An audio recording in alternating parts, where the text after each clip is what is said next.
Also, it's recorded like 1 second after you did that. Oh, of course it is. Of course it is. Luck of the Jews. Luck of the Jews. Hi guys, welcome to Hitmob. Welcome to No Thank You decides to do a podcast because he doesn't know how to talk to his friends normally. um, yeah, we were like, let's do a podcast. And then we did podcast. Yeah, this is already the best thing ever made. Yeah. Yeah, nah. So, how are you, I'm good. Plunderphonic? As I said to you before. Oh, by the way, let's introduce the host of this podcast. I'm No Thank You, joined here with Insect Singular Plunderphonic. President Bonfonics, aka Ethernet. We're I'm Hitmob over here with also. Obama. I'm over here with Obama. Hey nigga, what's good? It's Obama. Let me be clear.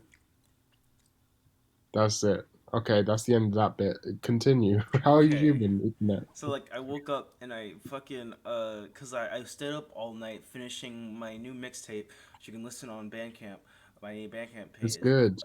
Transgender Street Legend Volume 1 out now. And I was staying up all night finishing that, and then I went to sleep, and I woke up and cause like the day previous we were like, yeah, at this time tomorrow let's do a podcast. And then I woke up, I was like, fuck, I'm not supposed to do this, and it's already 1:30, and then I got on, and now we're doing it. Yeah, that was, by the way, you that decided the time. Yeah, and I I said, said, what time's good for you? And you said this time. yeah, yeah, that's my, I want to make it clear, it's my fault. I thought Everything. yeah, I set an alarm and shit. Yeah. Um, Well, you didn't have to go that far. yeah, You could have just waited. no. But I appreciate the effort. I'm very particular about time. Time, I heard time is a tool you can put on the wall I heard, or wear it on your wrist.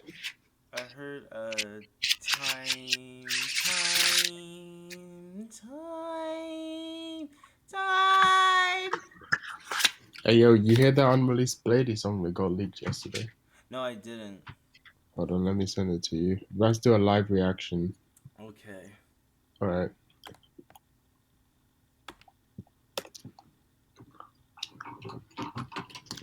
All right, sent it. Okay.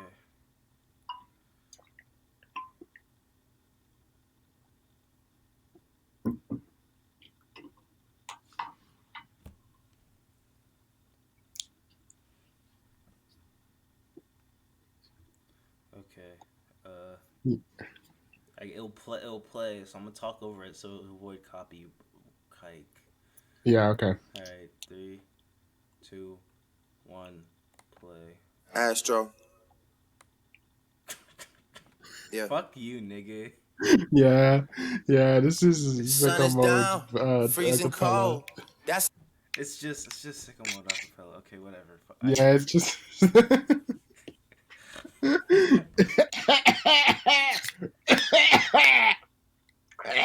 Jesus, are you good? No, never. Okay. Yeah. I think Blady should have done sicko mode. Actually, I don't I even think agree with that that. I like sicko I mode agree with as it that. is. I think sicko mode should have been made by sicko mob. I think I think Yeah. it's their word, and honestly, I think it's kind of offensive that Drake thinks he can use that word. Yeah, me too. Like, sicko. Every time I try and go up to people, I'm like, hey, you should check out Sicko Mob, and they're like, Sicko Mode, and I'm like, I'm gonna literally chop your nuts off. Yeah, that's what happens to me too. I go, "Hey, you should check out Sicko Mob," and they're like, "Blady," and I'm like, "No, not Blady. That's the song by Travis Barker, and my friends. um, are your friends Travis Barker? My no, Travis Barker and my friends. What the fuck? What? Okay, rant time. I'm ranting. Oh, I'm gonna rant. oh, Okay. There we go. Hold on, let's play a little theme tune for Ethernet Rants. Ethernet Rants, the new segment on the podcast. With the theme tune, everything's tangled. Hold on 1 second, I gotta untangle so I can do the theme tune for fucking. Okay, theme tune time. Theme tune. Themes, tunes. Okay, theme tune for Ethernet Rants. Ethernet Rants about nothing. That was unexpected harmony. Yeah. So basically, so Rate Your Music has been loving to make fake genres, right? Loving. They're just adding fucking fake genres all the time. Fucking Chickmunk Soul isn't real. It just describes the early Kanye production style, Yeah. or you got fucking a whole bunch of shit that's fake. But this is futuristic swag. What is it? What is futuristic swag? It's just like it's just trap music made in like the late 2000s. That's all it is. That's all What it is it? fucking is. That's all it is. Yeah, that's what it is. It's like futuristic swag is a melodic form of trap that imagined in no, it's not. No. That's not. No one calls it that.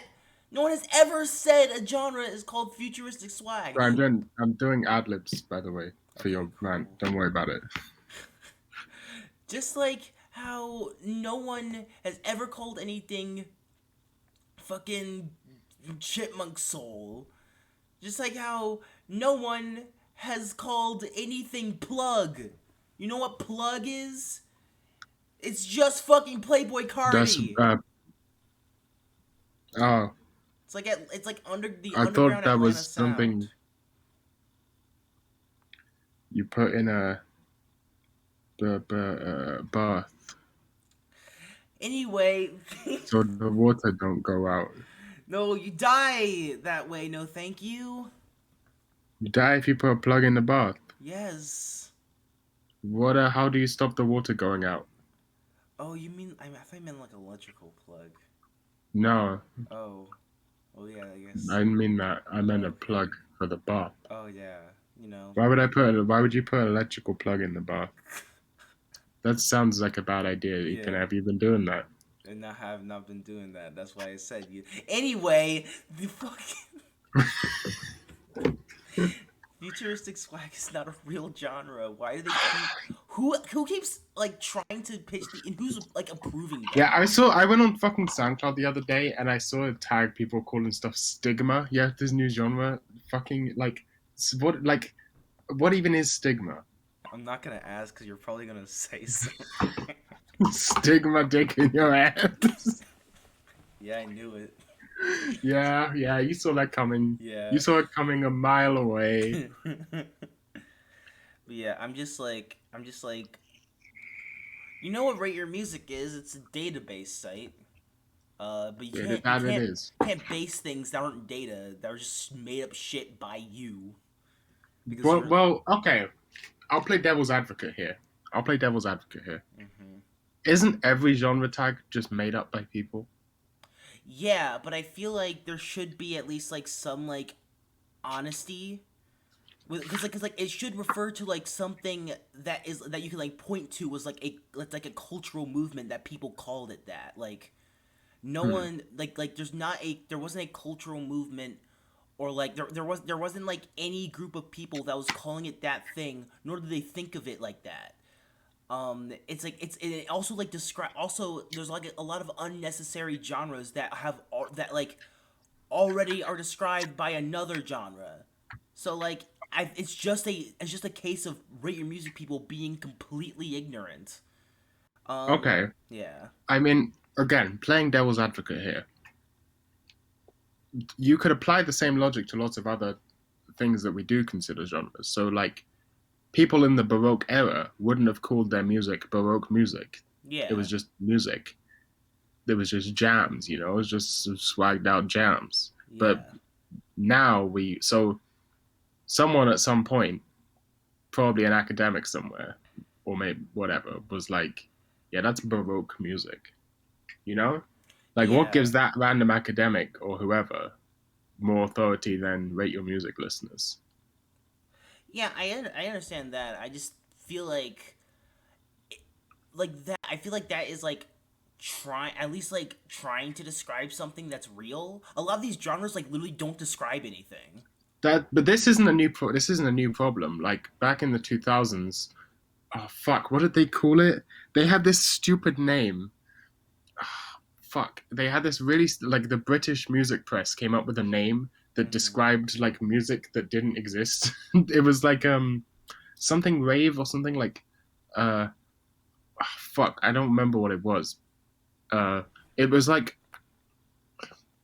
Crystal Castles type shit. Yeah. Uh, do you know what I'm talking Yeah, I about? know. I think I know what you're talking about. They came up with this name for it, and and everyone hated it. Well, yeah, that's true. Like, like, yeah, like, this is just an age-old fucking tale of white Yeah, people not knowing what the fuck they're talking about. yeah. It's always white people. That's the The thing. whites are at it again, Exactly. and like, it's just, I'm just like, guys, please, just fucking, because the thing they want to do is they want to make they're self-conscious about liking le rap music that isn't Death Grips or Kanye West. So they have to like I don't know if that's true. I think it's more like um, people kind of like how do I put it? They want I don't know if it's necessarily clout, but they want like the imagined clout of being able to say like, yeah, I named this genre post surge. I invented that name, and now that's people true. on radio music use it, and now I'm cool. I can feel validated. The only post surge album ever made is Southern Shit for Life. Exactly, that's what I've been saying. Yeah. Because Southern Shit for Life is post everything. Any genre label, it's post it. Yeah. Um yeah, Southern Shit for Life is the only post surge thing ever made, and when Yeah, people in 3 years are making things that sound like Southern Shit for Life, I can bust it out and they're like, how the fuck was this made in 2020? Southern Shit for Life is post surge. It's post hyperpop. It's also It's post punk. post punk, post music, Yeah. post box, post office, Post office, yeah. post box. It's all of them. I Postman Pat. Postman Pat. It's Postman Pat. It's all of these things I and more. Go listen to Southern Shit for Life, Yeah, please people. do. No one appreciates it enough.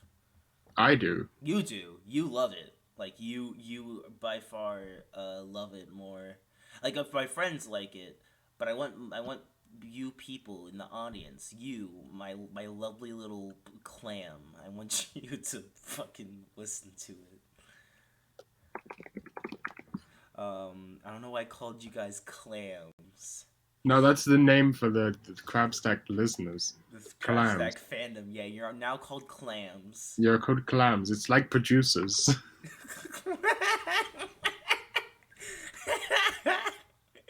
Bring back producers, bro. All right. You've had your rant. Have you Yeah, had your rant, or do yeah. you have more to rant? That's all. That's all. Okay, I'm gonna rant now as well. Let me do a theme Yes. tune for myself.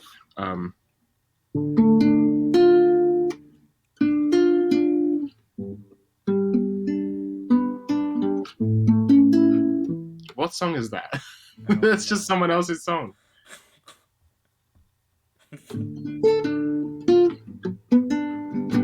That's House of the Rising Sun, is what that is. Okay, Oh, okay. I think that's what it is, right? I'm not, No. That's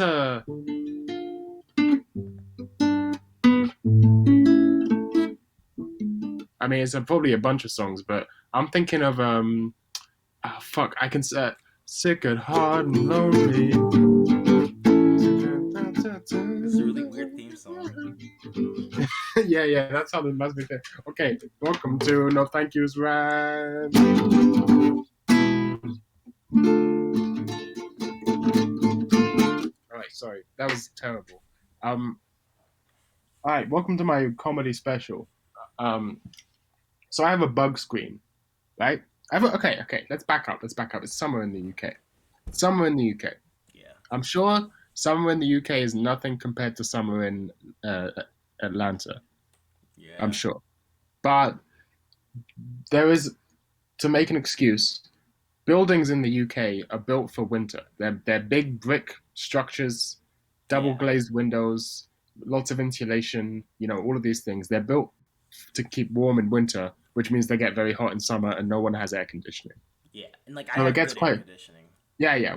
No one has air conditioning. Literally, almost no one has air conditioning. I guess some Right. people do have air conditioning, but almost no one has air conditioning. So it gets hot here, right? Yeah. It just suddenly became summer. It was literally winter, and then one day, I'm not even joking, like it was cold, and then one day it was hot, and now it's been hot ever since. Damn. It went from like 10 degrees to like 25 degrees. I'm talking centigrade Celsius here because I live in the real world, not in fake world. Anyway, that's not the point. The point is, it's summer, and although I like to keep my window closed all year round, um, it's simply too hot to not have my window open. So last summer, I solved a problem, and the problem is insects. They come in my room and they don't know how to get out, and then they buzz around, and it's the most annoying shit ever. I'm sure everyone can relate to this. Yeah. Now, I'm not against insects. I support them. I just support them somewhere else. And so last summer, I was like, I can't deal with this anymore. And so I bought a bug screen for my window. There we go. So now I have my window open. I have a bug screen in my window. And yet, somehow, just I can. There's bugs in my room, is what I'm trying to say. How are there flies? How do flies enter my fucking room? How does it happen? There is no There is no gap in the bugs. It's tiny meshes. Flies get in that are bigger than the holes in the bug screen. There's no holes around. There's no way they could get in. There is physically no way, and yet somehow they're here. Flies, just kind of spawn like Minecraft. My theory is they're BLJing off my fucking windowsill and clipping through. They BLJ through the fucking bug screen just to get in here, just so that they can die from starvation because there's nothing in here to eat. Or Yeah. they're MIPS clipping. They're fucking bomb clipping through my bug screen. That's how there must be it. I can't think of any other possible solution than Maybe they're they're coming through another clipping through it. orifice in your house. They just go fast enough that the game doesn't calculate their position as intersecting with the wall on any on any frame or any quarter of a frame. Fly There we go. speed run. Yes. So I've been playing Mario 64 recently. Yeah. And by recently I mean the past like hour. That's about it. And it's a strange feeling. Oh, but by the way, the rant's over. That was the rant. Oh, The yeah. rant was just somehow bugs are getting through the screen. And it was a think segue. I think I have like a. I was gonna say just real quick. I think I have like a higher tolerance to bugs than most people, because like I remember in AmloCon, like this past one, there are like two flies just buzzing around the house all the time, and I know that Keegan was like on like a fucking hunt to like kill these two flies, and was just like fucking just really dedicated to killing these flies, and I'm like. And like I'm the type of nigga to see a roach and I'm like, oh look, there's a roach. I guess that's cool. Whatever. No, I don't like. Unless they I have nothing unless against unless they flies. start crawling near me because I'm scared if the roaches start flying. I'm just like, nigga, go somewhere else. Just go to the other wall or something. Yeah, no, I'm not scared of bugs particularly, or I don't get freaked out by them. But I know if I don't deal with them, then I'll be trying to go to sleep, and I'll just hear. Ah, yeah, that makes sense. And I'll never be able to sleep, and it's like torture. So I have, that's the biggest problem in the universe. Welcome back to the biggest problem in the universe podcast. I'm Biggest Maddox. bitch in the universe, my wife. Anyway, Mario 64. So yeah, this was all supposed to be a segue into BLJ. Haha, I've been playing Mario 64 for the past few hours, and it's a very interesting. So there's like pretty much only two games I've ever gotten into in my life. Yeah. Those two games are Counter-Strike and Minecraft. Those are the only two games I've put like decent time. Matter. Yeah, both of those games, I was watching YouTube videos about them before I started playing them. So I was watching Minecraft videos for like a year basically before I started playing it, and I was watching Counter-Strike videos for like a month before I started playing it. So I think personally this is a good way to play video games because you don't go through the really annoying that no have no idea what the fuck I'm doing stage. You just know what you're doing before you even start. Yeah. So that's good. But Mario 64 is a strange one because I have watched a million Mario 64 videos. I Simple Flips is arguably my favorite YouTuber, and he plays a lot of. I mean, he mostly plays ROM hacks, so not the base game, but I understand the mechanics pretty well from his videos, and I've watched many speedruns in all categories. I've seen TAS videos, but my point being, most of the content I've watched is speedruns when it comes to the base game. In fact, the only Mario 64 videos I've seen that aren't speedruns is the Digibros blind playthrough of Mario 64. Everything else I've seen of the game is a speedrun. And so I only know the game as like the speedrun techniques. And I'm finally playing it. And now, I've tried to play it before, but I didn't have a controller I could plug into my emulator. So I'm playing it for the first time with an actual controller like that's usable because the game is not designed to be played on a keyboard. It doesn't work very well. You physically can't do Bowser spins. Like it's just ridiculously difficult.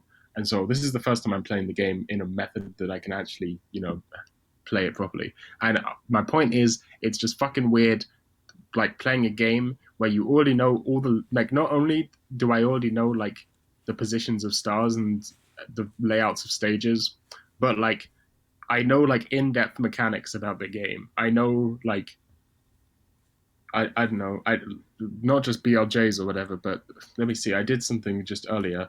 I like I like I know where all the warps are in stages. I know how to do uh, to beat Cooper the Quick very quickly. I know how to beat the Thwomp on the hill in Womp's Fortress very quickly. Like by uh, I don't know how to call it, but like when you ground pound and you like clip through him in the correct stage in his animation. Yeah, you know what I'm talking about. Yeah. Basically, it's weird. It's just a weird experience because I don't have the skill that a speedrunner would have, so I can't pull off any of the tricks, but I know they exist. And it's just strange. Yeah, like it's like it's like you've only consumed like the most in-depth content relating to Yeah, this, and so it's like weird to like start out. yeah. It's very strange. I like it's probably out of like out of all the games in the world, other than Counter-Strike, it's probably the game I know the most about. Yeah. And yeah, I've never played it until right now. Damn. I feel like I'm the same way with Dark Souls, sort of. Just like cuz I've never played Dark Souls. I don't really want to play Dark Souls. Um but like I've heard like multiple friends, specifically one, like just go on the most like in-depth lore rants on that game. And if I, and Yeah, I feel like if I were to play Dark Souls, I'd be like, oh fuck, I'm kind of having a similar experience. But also, Mario 64 is also just a genuinely great game, it is. It is a genuinely and great it game. looks good too. It makes you It feel looks like great, you're a little baby, but in a good way. and it feels great. Yeah. I have Like not played it. I just have. I've just watched the Digibros Let's Play over and over again because it's one of my favorites. it is a great one. I think it Yes, is just my favorite playthrough they did, other than the Kirby 64 playthrough. the Kirby 64 one's good. I think my favorite would have to be uh hmm one of the Zelda ones probably. That makes sense. I haven't. I don't think I've seen all the way through the Zelda ones. I think maybe I don't know. I have fun with all of them. They're all basically the same video. That's true. But yeah, I I uh, I should play Mario 64 at some point.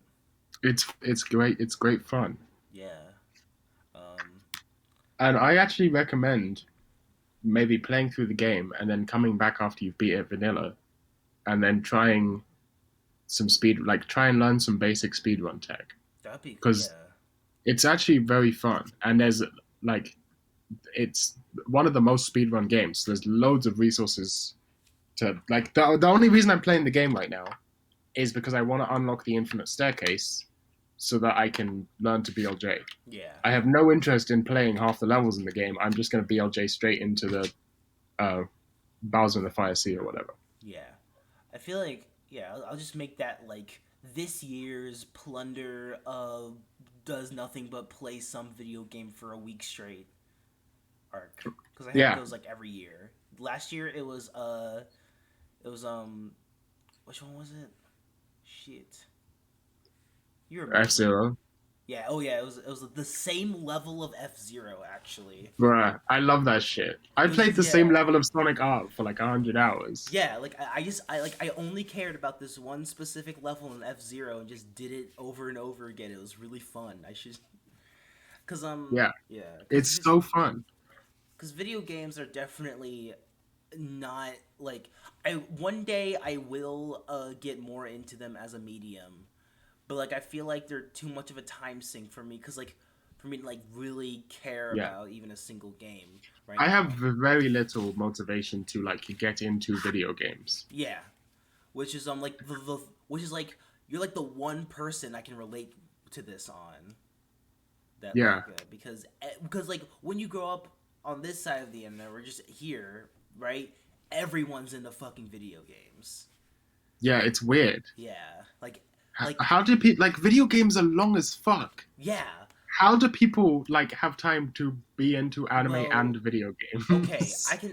I get because okay, if you've noticed that most people who are really into video games don't watch that much anime.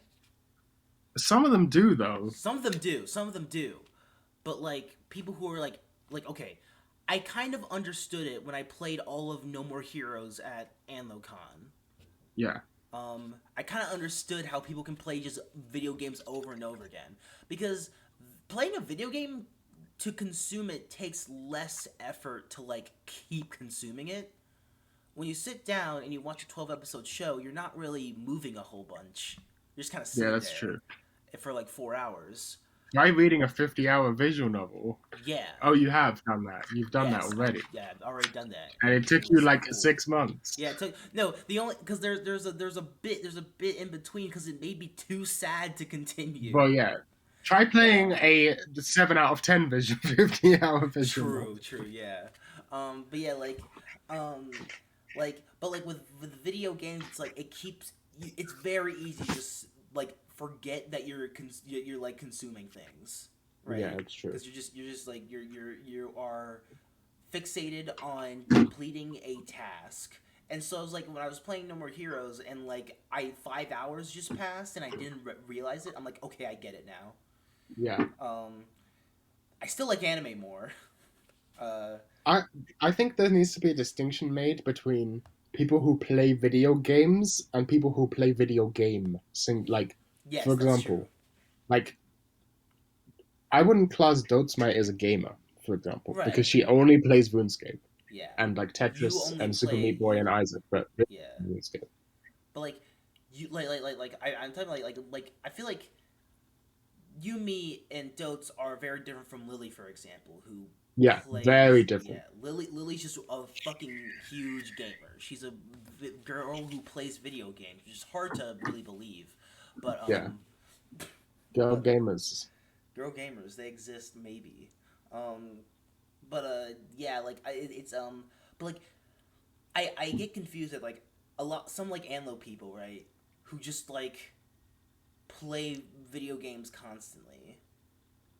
I have maybe this is a dumb thing to say, but like I think one of the things that means I have trouble getting into video games is the same thing that means I have trouble getting into shonen. Yeah. Like the idea of satisfying, like, okay, let's say I want to shonen, classic shonen trope. I want to be the best guy, right? Yeah. And it's like the journey to being the best guy is just constantly satisfying and enjoyable progression. Yeah. That is, I hate it. Like leveling up in a video game, I actually quite enjoy like grinding. But when I grind, I want to be grinding something that I'm doing, not just watching a number. Well, I don't want to be improving my character. I want to be improving me, because like the fake satisfaction that comes from like watching a shonen protagonist get stronger or watching your character in a video game get stronger is completely fake to me, and I don't buy into the kayfabe of it. I can't. Yeah. I think it's because I don't have the ability to be immersed in things. Um, Whereas watching like myself get better, like with a speed run or playing Counter Strike or something like that, that's satisfying to me because it takes much longer and it's not like there's no satisfying progression. It's just like learning an actual skill. Yeah. And learning an actual skill is like this. This is how the progress of learning an actual skill goes.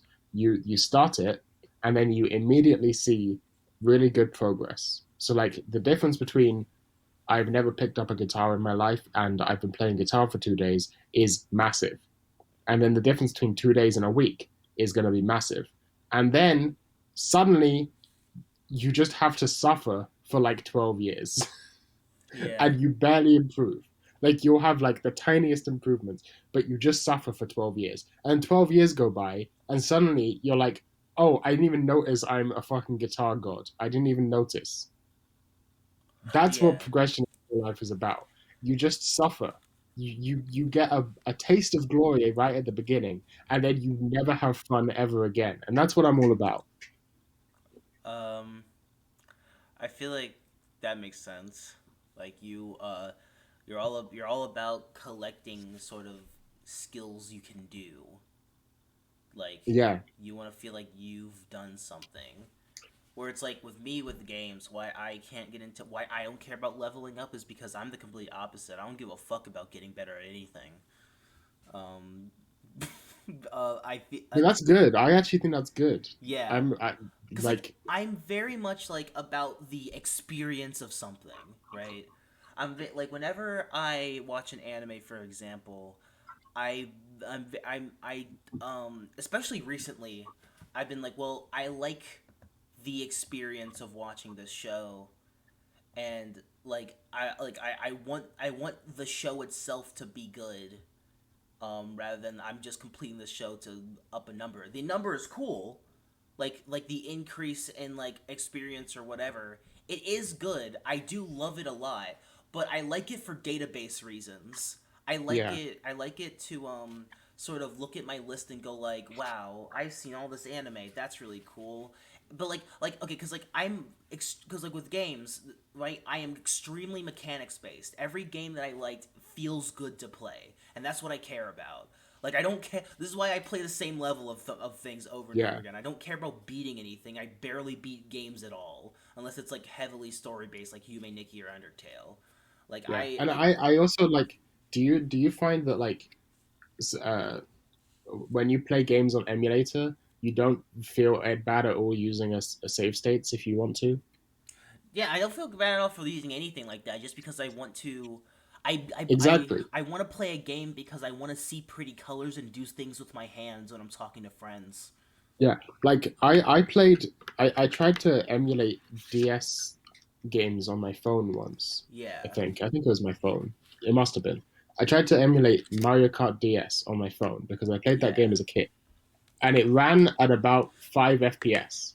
It ran incredibly slowly. I don't know yeah, why. I think I configured the emulator wrong. It ran really slowly. I'm 100% sure I configured the emulator wrong. But instead of like the game itself playing at full speed but with low frame rate, the game itself would play in slow motion. You mm, know that type of lag? yeah, And so it was like doing a task of Mario Kart DS. I was playing in slow motion and it was just trivially easy because I yeah, could just like tap a button for one frame and perfectly adjust my angle. And that's like a fond memory I have of just like playing a game on the easiest mode possible because the challenge I set for myself was okay, well how perfect can I make it then? You know? yeah, yeah. That yeah, that is cool. And I feel like it's like when other people play games, it's like a lot of it. I feel like people are memed into playing games culturally. I agree. I feel like like if you didn't grow up playing video games, Yeah, like it's weird to get into them, because like particularly single player games, like true. story, like I don't know, maybe I'm wrong about that. I don't know. where it's like like you didn't have a console. I was just not interested in anything other than my very specific interests as a kid. Yeah. You Um, just people played would. Michael Jackson all day. I played the Michael Jackson dancing game all day. Yeah. Oh hell yeah! Uh, Did you play the Michael Jackson SNES game? I did not. I only know, Um, but I think AVG ended a review of that. yeah, it's a terrible game. Yeah, But yeah, like I like whenever people suggested I get into video games or anything that I wasn't into, I would just get angry at them. I thought they were like trying to get me to do things I didn't want to do because they weren't. Um, I feel like it's just like I feel like everything I'm just immune to like cultural pressure to consume art. You feel me? yeah, Like based. like when like even when I try to like I'm like oh these YouTubers like this thing let me get into this thing I'm just like I don't get it like I just don't get like not being into like at most three things at once. And so like I'm already into music and anime. um Either music is taking up most of my time or anime is taking up most of my time like right now. So like I'm usually like fully dedicated to something, of extremely narrow section of things, and I guess I just don't get people who like can like have like a at least surface level knowledge of literally every medium. Um, I don't know. Maybe I'm just too autistic for this universe. I think you're doing it right though. Me too. I literally think I'm the correct one here. Yeah. Uh, like people, when it comes to being immune to cultural pressure to consume something, Yeah. I have like a pertinent example that's happened to me recently, which is like everyone telling me to watch Wonder Egg Priority. Yeah. Now, the thing about Wonder Egg Priority, I'm sure I'd like it. I'm like I don't pretty think you would like it certain. actually. You don't? Like No. multiple people have told me that I would like it. People that You would understand my fucking taste hate it decent. actually. I mean, I like Mahou Shoujo's site. I heard it's kind of similar to that, but less edgy. The melodrama would get on your nerves, I can guarantee you that. Yeah, that's one of the things that I thought I didn't want to watch it because I thought it would be very melodramatic. But I'm Yeah. okay with some melodrama from time to time. You know, I like Kotora-san and stuff. I It's like like, yeah, but it's like all melodrama, bro. yeah, Yeah. yeah. That's why I didn't think I was gonna watch it. Basically, what I'm Yeah. trying to say is like the plot elements is probably something that I would find like as in the storyline, not the Yeah. tone or the way it's told. Probably something that would be mildly interesting to me. But I saw it and saw it was like a serious drama, teen drama type of thing. Yeah. And I thought to myself, no, I'm not even going to give this a fucking chance. Maybe I'll love it. Maybe it would be my favorite anime of all time. I have no desire to find out. I'm just never going to watch it. Yeah. Where I guess I'm like an opposite way, like, where it's like I literally can't predict what I'll like. I have like weirdly unpredictable taste. I think my taste is coherent and can be explained, but I think what I like and don't like is fairly unpredictable. So I just try everything. And like also with Wonder Egg Priority, I like Wonder Egg Priority overall. I gave it like a 6 because like it's real. It feels good to watch. Like it looks beautiful. Like it's one of the most consistently well animated shows I've seen. Um, and it like the direction. It just feels good. So you can just like sit back and just like watch what's going on, and it feels really good, and that's why I like it. But also, it feels like it's written by a 15-year-old teenage girl who has BPD. Yeah, that's the sort of impression I got. Like all like the group of friends, they all have like the most surface level mental health problems at all. Like, oh, this girl cuts herself, and you know Can is we please kill the meme that something is deep because it has mental health as a theme? yeah. I mean, I feel like it just like literally anything else. It can be done well and be done poorly. Yeah, I like no one in their right mind who's not a retard would Yeah, say this is good because character depressed. Like, Yeah. if you're going around saying like, there's a meme. Have you seen the meme of like no, Ava's the soy face guy crying, saying Evangelion is good because Shinji is depressed and he has mental illness and that's why it's good. And then the other guy going, I like Gundam because they do war crimes. Yeah. Yeah. No one's the thing about that meme is it's funny and it's also just about a person who doesn't exist because no one Yeah. likes Ava because Shinji's depressed. No, they like Ava because it explores characters well. It explores their Yes. characters in an interesting way. It doesn't like if like the characters are depressed and stuff, and like the but like if it was just that, it would suck. The biggest problem with Ava is that it's so optimistic. It literally ends with a big celebration where everyone's clapping and saying congratulations. Like it can't be more optimistic than Ava. Yeah. I mean, maybe not end of Ava, but don't just forget that exists. Okay. I feel like okay. The thing with Wonder because like Wonder Priority is definitely an example of this because like it's just character depressed. Like the characters and also character depressed and they interact. It's the most realistic portrayal of a female friend group I've ever seen in the worst way possible. I mean that in the in the worst way possible, because it's Amazing. all pointless drama all the time between these characters. Not because it's like it has they actually fight very little over the fact that they have to like fight like traumatized dead people in dreams to bring back their friend that killed themselves or something. Uh, but it's just like, oh, we're gonna like all fight and then like never speak to each other, but then like join up and then like yell at each other a bit and be retarded. And also the main character just isn't really a character. She just kind of serves whatever point she needs to. Like fucking she needs to be like a Genki magical girl protagonist from Precure. All right, we can make her that. She needs to be a depressed neat who doesn't like to talk to anyone and is super shy all the time. Okay, we can have her be that. She just kind of serves whatever purpose, whatever, you know. We can make her do Yeah. whatever, and it's like it's just like it's like I can like a show if the aesthetic can carry it, and I that's definitely Kids One Right Priority. But if it wasn't like really beautiful all the time, I'd fucking hate it because the characters are dog shit. Yeah, they sounds very like some inconsistent characterization. Yeah, inconsistent characterization and stupid teenage bullshit. You know what show doesn't have either of those? What? Star Trek The Next Generation. Very consistent characterization, no stupid teenage bullshit. It's great.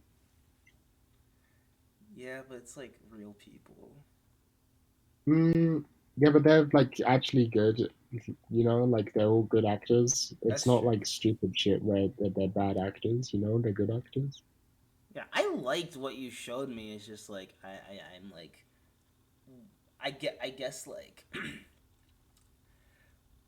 I don't like the aesthetic of space. Is a lot of it like it makes me feel weird, especially in a live action show. I'll find better words to explain that, but that's just my starting idea. I actually have this problem with a lot of shows I try to watch. Makes sense, I suppose. Yeah, but yeah, I guess like yeah, but that's the thing. It's like I like cultural prep because like I guess from the time I was sentient, I was under the impression that oh yeah, we all like choose to consume art for one reason or another. So why would I be culturally pressured to waste my time with a thing that should be a fun hobby I do? Yeah, it's retarded. Yeah. And so like I've also just had like the outlook of oh I have like these one or two hobbies that I dedicate myself. I've also just like came to the conclusion or like realized like over the past week I would say that I feel like I need to like binge anime every day for my mental health Based.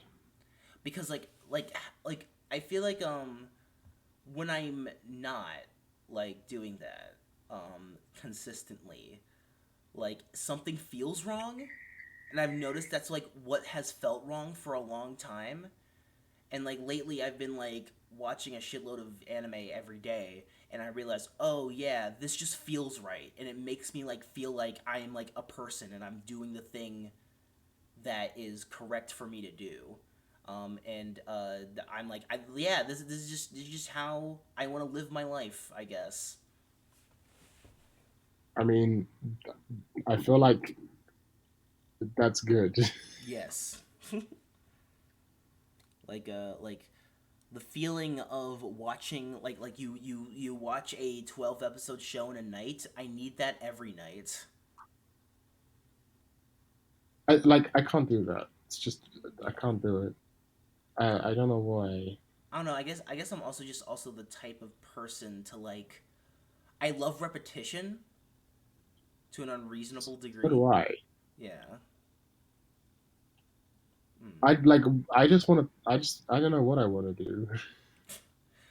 I I was mean, about to say I just want to do something, but I don't know what I want. I guess you just have like a more like you have like a lower tolerance for like repetition. I feel like No, you I don't just think that's true at all. okay. I think I like. I think I'm just more ADHD than you, and so I That just makes like sense. Yeah. quickly move. I like the last week I was like uh you can see this in my YouTube videos. You can see how my brain works. In fact, doing daily videos is a great window into how my brain works. I don't know if This you've is been true. keeping up with I've my been keeping up videos with it too. every day actually. Like every day it's been part of my routine to wake up. Hell yes, Yes, that like makes me very I happy. literally like wake up and I'm like did no do a video? Yes, put it on, make breakfast, take a shower, and then Hell my day yes, starts. they are Yeah. serving their purpose. That makes me very happy. Yes. Like you can see like, oh, here's a week where I was obsessed with trying to make YouTube work in an RSS reader. Yeah. Okay, I no longer care about that. Now I'm really obsessed with post-civ theory. Now I no longer care about that. Now I'm really obsessed with this particular visual novel. Now I no longer care about that. Now I spent 3 days playing Counter Strike and doing nothing else, and now I'm never playing Counter Strike again. Like that's just how my brain works. I Yeah, just you're flip very between. ADHD, I feel like. I just spend like a I have like a few things that I just rotate between, and when I'm on that thing, I just do nothing but that for like a week, and then I completely stop, do something else, and then like 6 months later, I come back to it and do like that's how my brain works. So Yeah. I might have like a month, maybe in the next few weeks, or maybe who knows when. I might have a month or a few weeks where I just am like I'm an anime person. I watch only anime all the time, anime, and I just watch anime all the time, and then I will Yeah. get bored of it and I'll do something else all the time. Yeah, that's definitely and I think like embracing that and accepting that is like I important. agree. Yeah. Yeah, Like it is annoying because it means that it's hard to finish visual novels. right. But I feel like it's also like it has a similar thing to me with like me realizing I can't do multiple things at once. Like I'm the opposite. Like I like when I try and when I try and like I want to do YouTube, but I also want to make music. It'll go to one. It'll always like I'll either be like doing I may do YouTube for like nothing but YouTube for like a month, but then I'll just go like usually I'll like go back to music, which is why like I'm treating YouTube as more of like big videos as more of an occasional thing now, because like I can break away from my special interests for like a little bit for like a more minor interest, but like I feel like I've just been doing the same things for years, and I can't do anything other than those things.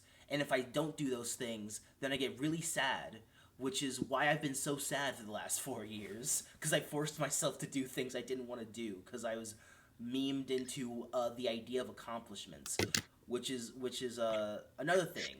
People will always be like, "Oh, you need something to be proud of," but I misinterpreted that as, "Oh, wait, um, I guess the things I'm doing right now aren't something to be proud of because This is I like everyone I'm friends with, including me from the past, including me from a few years ago, has the yeah, exact same mental block, which is yeah, tying their self worth to their ability to produce things. yeah, Like which I is am not yeah, worth anything if I'm not pumping out.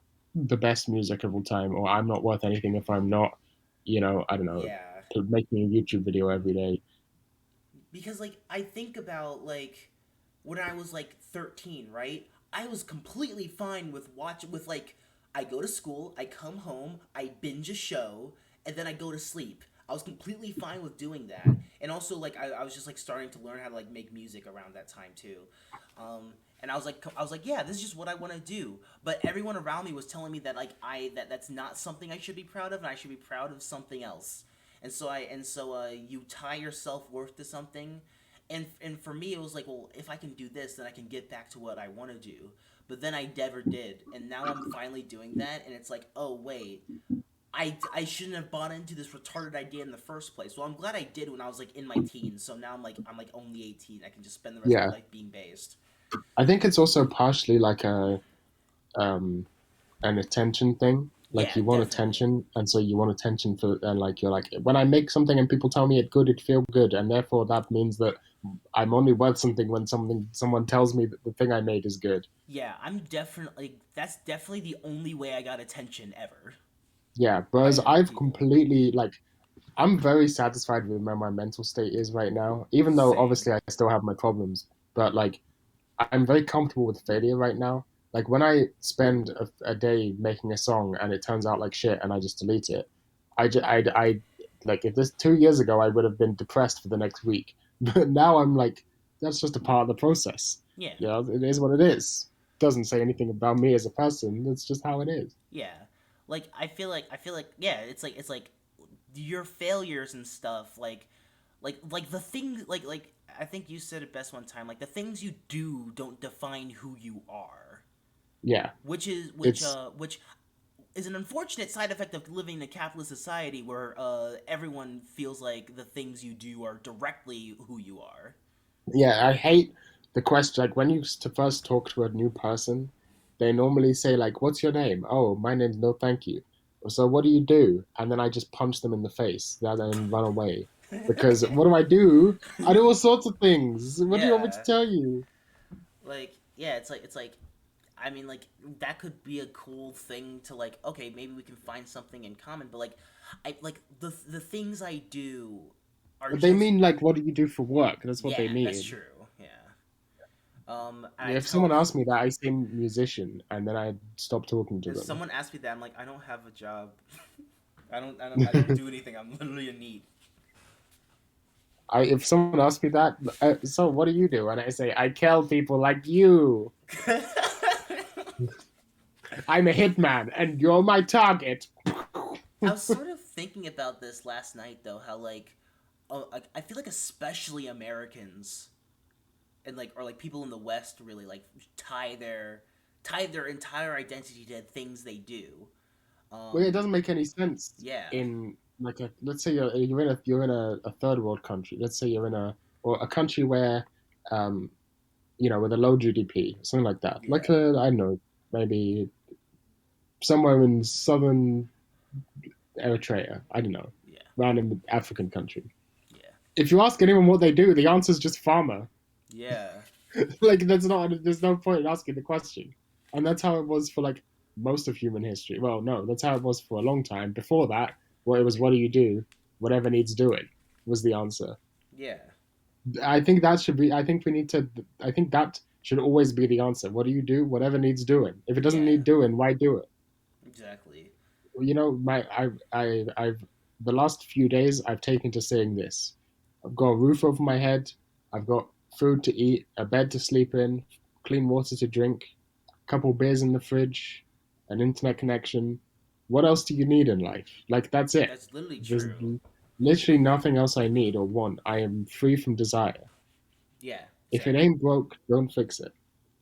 Yeah, that's what I like. I also like have taken that like approach, and now I'm just like, cause like I feel like through your videos I've noticed you have like a like you're way less depressed. Like I feel like Yeah. or rather like I feel like you're more content with where you are than any other time I've seen you, and I'm definitely the case. I'm definitely like easing in. I'm still like in the easing in process of things right now, But like I'm like, well, yeah, I'm completely satisfied with. I wake up, I talk to my friends, I make song, and I watch anime, and that's it. I think a Um, part of it is that I've like finally come out of the last little dregs of puberty. yeah, Like, because puberty actually doesn't stop when you're 18; it continues until you're about my age. yeah, Um, and it's like I've finally escaped from the last edges of that, and now it's like I'm no longer just a God. Being a teenager is just the worst time in life. that's true. Being like I was really obsessed with the idea of making sure me being a teen is like good, but now I'm just like now that I'm like 18, I kind of like it's still a teenager, still like very much in the puberty stage though. I feel like I'm more because I started puberty extremely early. Um, I feel like it's just like well when you're a teen you think that's your entire life, but like Yeah, you don't have to like stop being cool and interesting when you're when all of a sudden when you start being like a person. yeah, and also when you're younger, like when you're a teenager, anything feels like a rush, Yeah. but nothing feels like a rush to me anymore. Mm. I'm in no hurry to do anything. Me neither. That's another thing. Like I feel like yeah, I'm like something I've realized about myself lately is like I like taking in the experiences and stuff and I don't feel like I don't feel like I need to do anything right this second. Yeah, I think Things can you wait. should. I think one should live slowly and methodically, I not agree. quickly and brashly. You know, you can have some fun living quickly and brashly, like I don't know, going to parties or whatever, taking drugs. Like that's not what I'm talking about. Yeah. I'm talking about like people who are like oh, I got to study for 12 hours a day so that I can get into a good university so that I can get a good job. Oh, I got to go into university. Blah, blah, blah, blah. Oh, make sure to socialize every day so that I can keep up my friendships. Okay, now I've got to study to get into this job and I've got to do all the extracurricular activities so that I have all these skills that are marketable on my CV. Okay, now I've got to get a job and like all of these sorts of things. Yeah. Like always working towards some goal and trying to get to it as quickly as possible. Whereas Yeah. like I have goals, you know, I have ambitions, but you know, they're not like you know that maybe one day that'll happen, maybe you know they're just stuff to work towards. It's like when I said I want to watch 2,000 hours of anime and then I'll be satisfied, and then you were like, don't force yourself to binge watch anime so you get 2,000 hours of anime. It's like that's not what I mean. Yeah. I just mean that one day, maybe in a year, maybe in 5 years, I'll check my anime list and I'll realize, oh, I hit 2,000 hours, and I'll think that's neat. I remember a year ago when I said I wanted to do that, and now I've done it. Isn't that cool? True. Yeah, that actually brings me to a great topic of like so my realization of this of recently reaching 100 days of anime. Um, and I feel like I crossed a like because 100 days is like a my first like really like big milestone with anime. I feel like since like completing 100 shows like a couple years ago.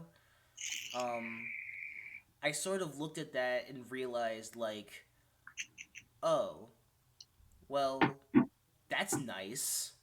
Uh, now I don't really have like a I'm not worried about the number as much anymore. You know, Yeah, I'm now just like well you know it's like also like I realized like because I've been living so much of like I need to reach this goal over like to just fucking do it for all these goals I have all these goals and like now I feel like especially like after like May because all of the month of May was very much my contemplative month. um I sort of realized like I don't care about any of these goals. A are goal we for bloomers? yeah, I think we're bloomers. Have we become I think we bloomers? become bloomers. Like I Have we taken the white pill? like I'm just like well like goals for me are just like either one like oh that's a cool milestone I did I feel proud of myself like 101 days worth of anime watched I feel proud of myself for that Or it's like, well, I want to get to this so I can live more comfortably. But right now, I'm like, well, I live completely comfortably, so whatever. So yeah, I think guys take the white pill because things are really cool. I mean, it's also kind. It's like a black white pill. Like Yeah. when you realize that it's sort of the classic. Like when you realize that nothing matters, then it's kind of freeing. Yeah. Like people who are obsessed with things mattering tend to be, although they will do everything in their power to try and convince you that you should think the same things matter that they think matter. I'm sorry for that. By the way, It's keep okay. going. Like everyone will say that you need to care about the things and that they matter and Yeah. that somehow this will improve your life. Whereas actually, almost all of it makes your life worse. And the less things that you think matter, the better. Yeah. Especially taking things slowly and methodically and doing them properly. Don't Yeah. half ass things. You'll feel better when you do things properly and you don't take shortcuts. Not crazy things. Not like, I'm going to do a 3 year long project. Maybe you want to do that. But the thing is, the people who actually are successful doing 3 year long projects have been practicing that for 15 years. Yeah. Like recently, I just yesterday I watched this amazing short film. I think it's called Salad Mug. It's one of the best short films I've seen. It's a really great cyberpunk short film made by one guy, not counting the actors. It's Yeah. all one guy who's just like a wizard at doing visual effects in Blender. Yeah. Um, and he spent 3 years working on his own on this short film, and it's like 45 minutes, and it's really good, and it's like a lot of it's just abstract environment shots of like cool cyberpunk concepts, and it's like, oh, here's a guy who's like, there's one shot in the movie where there's a guy sitting by a canal, and he's got VR goggles on, and he's holding a remote that kind of with a big like antenna, and it kind of looks like a fishing rod, and he's sitting by the canal, and then he's got these big VR goggles on, and then in the canal there are these mechanical looking things floating on the water, and like without telling anything, you can see as an audience member like, oh, I guess he's controlling those things in the water to fish, and he's using sort of the VR goggles to see. Like you could write a whole fucking story about that guy, and he's Yeah. just a background element. Anyway, sorry, I'm gushing about how cool this cyberpunk setting is. The point being, this guy spent 3 years working on one 45-minute film. Yeah. But he did that because he's been practicing Blender and learning visual effects for like 15 years, working up to it. Like, if I would, like, I would not jump into a 3 year long project in a field that I just start. Do you know what I Yeah. mean? Yeah. Like yeah, it it's like realizing that it's not gonna go anywhere. Yeah. Like you can just take your time with things. You're like, I feel like a lot. I feel like, especially when you grow up in the internet age, right? Like you feel like time. You're like constantly running out of it. But like, all right, like chances are, if you're watching this video, you're like in your like late teens, early 20s. Some of you are younger, some of you are older. Um, we are all so fucking young, and the internet has Even, like tricked us into thinking like 30 is old. I mean, but even, I don't even think that matters. Like, Yeah, even if you're 60, even if you're yeah, you can just 80, yeah, like, taking things slow is it's better to do one thing properly than to do a million things badly. true, and like Everyone will tell you this, and yet it's like it's the sort of thing where it's common knowledge, and yet no one actually does it. yeah, Everyone knows that it's better to do one thing properly than a million things badly, but no one yeah, actually puts it into action. yeah. It's like, like what and like me bringing that up is like, don't just slow down, slow down. You do not need to. Yeah, You also don't need to do all these things like that's what I've been thinking. Like I have like my entire like a lot of like the last 4 years of my life has been like I've kind of trained myself to like immediately do the like an idea when it comes the moment it comes into my head. Like that's just what yeah, I've trained myself to do. And I've been recently trying to deprogram myself to do that and also really thinking like, okay, what do I actually if I were to narrow my everything, all these artistic things I do down to one thing, what would it be? And I think I finally concluded that it's music. I think it's like, yeah, like I like doing other things occasionally. I like drawing and doing YouTube. Like those are cool occasional things I can do. And like whenever it happens to come up, I'll do those. But like I like making music, and then and also my music output has slowed down considerably. Like I'm still very prolific, but like I'm not making a mixtape like 6 mixtapes a month now. I make like one a month, maybe. Here's an You know? interesting concept. Yeah. Here's an interesting concept. Just stop caring about what's going on in the world, Exactly. because That's none of it another thing, matters. and none of it matters. Stop caring about what's going on in the world, and stop caring about what's going on in culture. Just fucking just like because when you think about it, nothing has fucking changed in the last 100 years. And the people who make culture, Yeah. the people who are actually doing that, are the people who don't care about it. Yeah.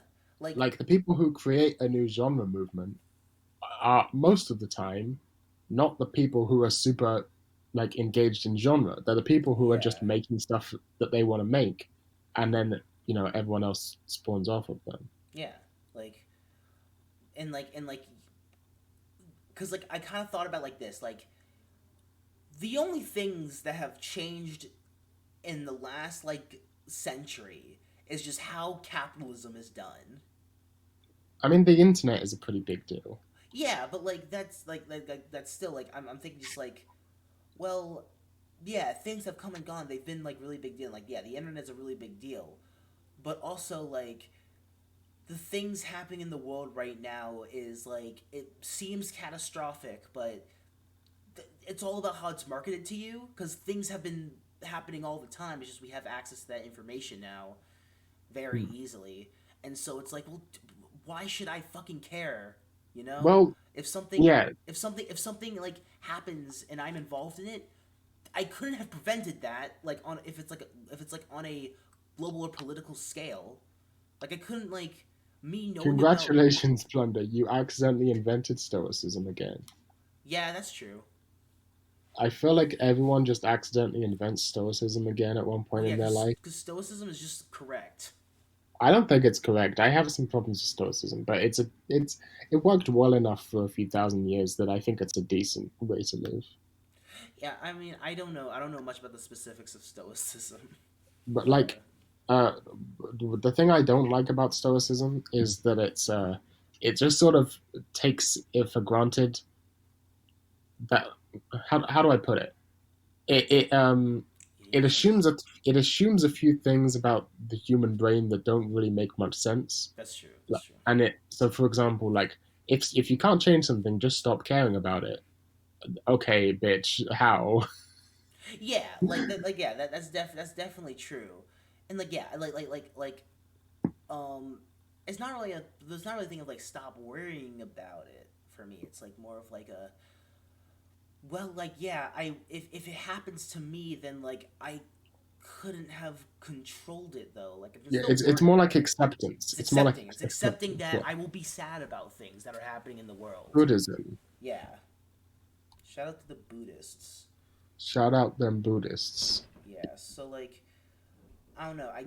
I guess it's just everyone knows this. Everyone knows what we're saying right now. It's just everyone's but when everyone's young, they're like, oh, but This doesn't apply to this me yeah because this I'm doesn't special. I'm the main character. yeah this doesn't apply to me. I'm special. I'm the main character. I have a wacky, fucked up brain. I'm the Joker. Exactly. Do things slower. Yeah. Have a. What will really improve your life? You know what will improve your life What? massively? A shitty computer and a slow internet connection. I have one of those. I actually have two Yeah, of those now because my. But yeah, I definitely agree. actually, a slow internet connection might not improve your life, but a shitty computer will improve your life. Because anything that is difficult to run is not worth running. Yeah, you're correct. I have like I think about this. I've never had a good computer in my life. By the way, My ThinkPad is Same. really the first one, but that's like, But that's not a good that's computer, not a good according to computer. most Like, people. yeah, like, I mean, it's a good. It's the best computer, in yeah, fact, but they don't realize this. yeah. There are But too much like, it's not a pros. fast or powerful computer. Yeah, like, I've never had a powerful computer in my life, really.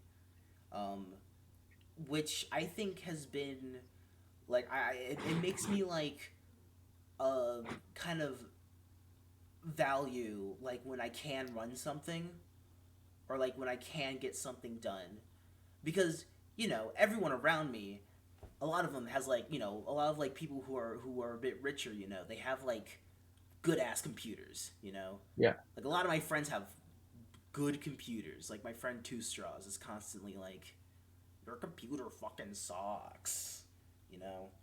does Tustrel say that about ThinkPads? No, no, he doesn't. I don't like he's just very he's the thing with Two Straws is that he's very practical. He bases everything around being very practical. So like, I can agree, but yeah, I yeah, can agree with that. yeah, It's but what ThinkPads are all about. They're very practical. true, You they're can very practical. easily open them up, switch out parts. They Yeah, just work. They don't break easily. It's yeah, easy to find replacement parts. and like Yeah, I like that. And it's like I guess like having a shit like a not powerful computer more like is like it makes you appreciate things a lot more, and yeah, you don't like just fill your computer with dumb bullshit. yeah. That's You actually have to make choices about what you yeah, think is like valuable in yeah, your life. Yeah, it's like minimalism, computing yeah. minimalism, which is really I'm definitely a minimalist when it comes to things. just I'd in say, general. Yeah, which I never understood why people live otherwise, and why people have it's reason why very they tell me. strange. It's very strange. Like all of the people who are like the most minimalist and like kind of Zen mindset type of thing make the most maximalist, insane art. True. Like Um, I look at my fucking ThinkPad and like my calming, relaxing wallpaper and my perfectly clean and like precise geometric rice and like my very precise color palette and all of these things. And I look at my music and it's just like loud bass guitar. That's it. It's just a bass guitar playing at 25 decibels. I feel like I'm the same way. Um, you look at like I look at it and I feel like I should be making music that's like just a kick drum. yeah, I feel like I should be making like like minimal like electronic music, yeah, and but yet when I don't. when your brain is not fucking clouded with dumb bullshit, Yeah, then like your brain is free to be like, what if I just put a My Little Pony audio of My Little Pony episode just on this song? yeah. What if this song was just the ending of New Slaves looped for 2 hours? Yeah, which you should do. Just make your next guest thank you. I'm just like the ending of New Slaves for every song, but That's a at great different idea. speeds. Yeah, Different speeds like Ololilia. yeah, That's a genius idea. yeah. I only have I'm genius not gonna do ideas. it, but it's a genius I should idea. just do it. The idea of it is better than actually having it exist. That's true. It's one of those things like I'm gonna do that, and then you start doing it's like this is stupid. Like what's that one album I started to make of like Fish Ghost Nigga or something. That's just a classic plunder title. I remember you saying that title to me. I don't know what it was supposed to be. No, we were like it was. I forgot what it was like, but like it was like a concept album about a racist person or something, and About the racist fish from Night is Screaming. yeah,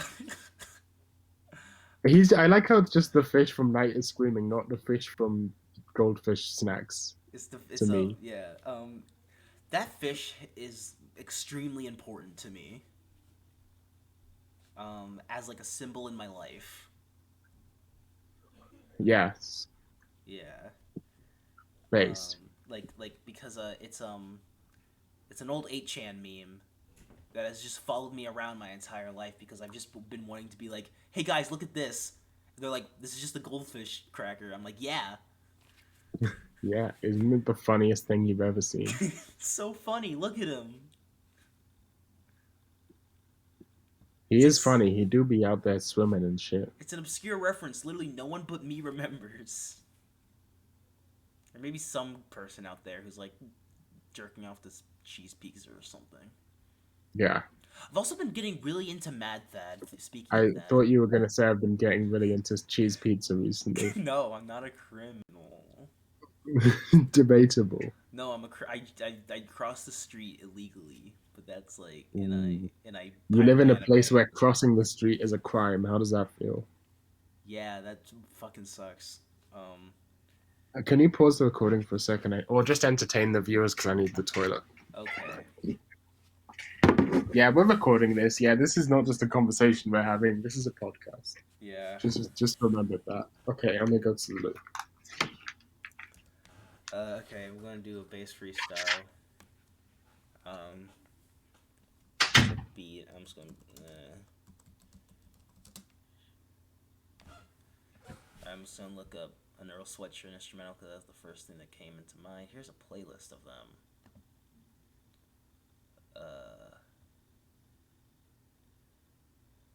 Yeah, sure. Well, let's see. Let's open up this one.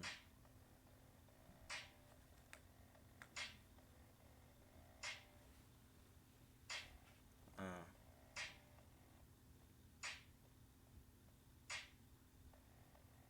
this is.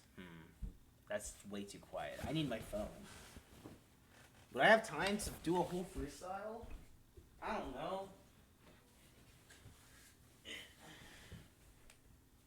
Let me just pull this up on my phone so it's louder.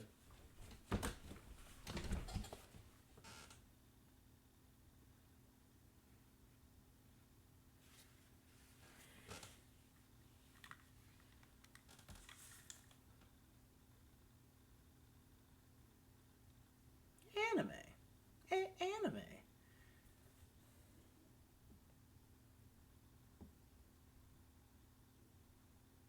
Alright. Alright. Bass freestyle. On a podcast. Let's get it. Big dig bitch look like Earl Sweatshirt lips, and I'm gonna go through and get the clip. Niggas don't wanna smoke, they don't want the gun, but I got the AK. I'm strapped like a nun, I am strapped like a dyke, cause that's what I am. You do not know anything about me, fam. I'm a lesbian, I pull up running over the pedestrians, and I am gonna win. Niggas don't know I live in Staples, wearing all blue like a fucking crow. But that don't make no sense, you better repent, you don't make no sense. But I make the dollars, I wanna holler at your bitch. Talking all that shit, I look like egg white, I'm an incel for life. Femcel shit, I smell like Tomoko, yeah, I smell like the piss. Shout out Dope Smite, yeah, shout out my niggas. Shout out all of them hoes, yeah, with hoes buzz triggers. I got hoes in Pakistan, hoes in Thailand. Shout out Thai Boy Digital, he's my friend. I know Tom Cruise, I know that nigga, for real. Ayy, bitch. I'm a boomer, you're a kuma, I'm a doomer, everybody's a fucking uma. Just be someone, nigga. Don't define yourself by that bullshit, my nigga. Get off 4chan, the site fucking sucks now, my nigga.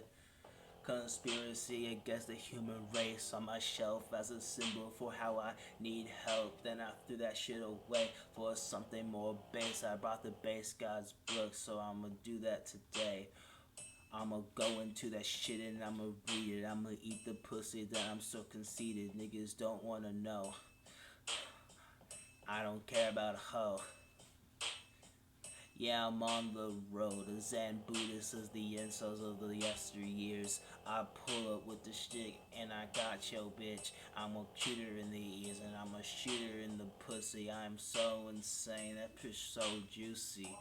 Juicy juice, Kool-Aid, all of that. I'm gonna come through and I'ma get the fucking gas splattering all over your chatterbox. Bitch, I'm tired of the creator.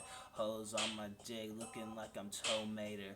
I look like the Incredibles, the whole damn family. I'm a fuck Wednesday from the Adam family. Shit, I don't give a fuck. I pull up, get bucked to this bullshit. Swag. Swag. Swag. Why should I give a fuck about what anyone says? I'm too base for this earth. I'm too autistic for this universe. Yeah, I'm cursed on the deviant, not shit. Going to every house and getting so nauseous. I am so nauseous. I am so luxurious. Like little ugly Mane. I do it for the fame. I do it for the game. I do it for the streets. Niggas don't want smoke. I pull up, you deceased. Motherfucker. I'm a real street nigga. I look like Chris Chan. I got a Glock in my hand. Niggas don't want me to put them in the sand. I'm a Zan man. You a bland man. Got it on the Trans Am. Doing handstands on a trans man. Like MC Ride. I'm inside. I'll pull up a perp beat now. Who the fuck?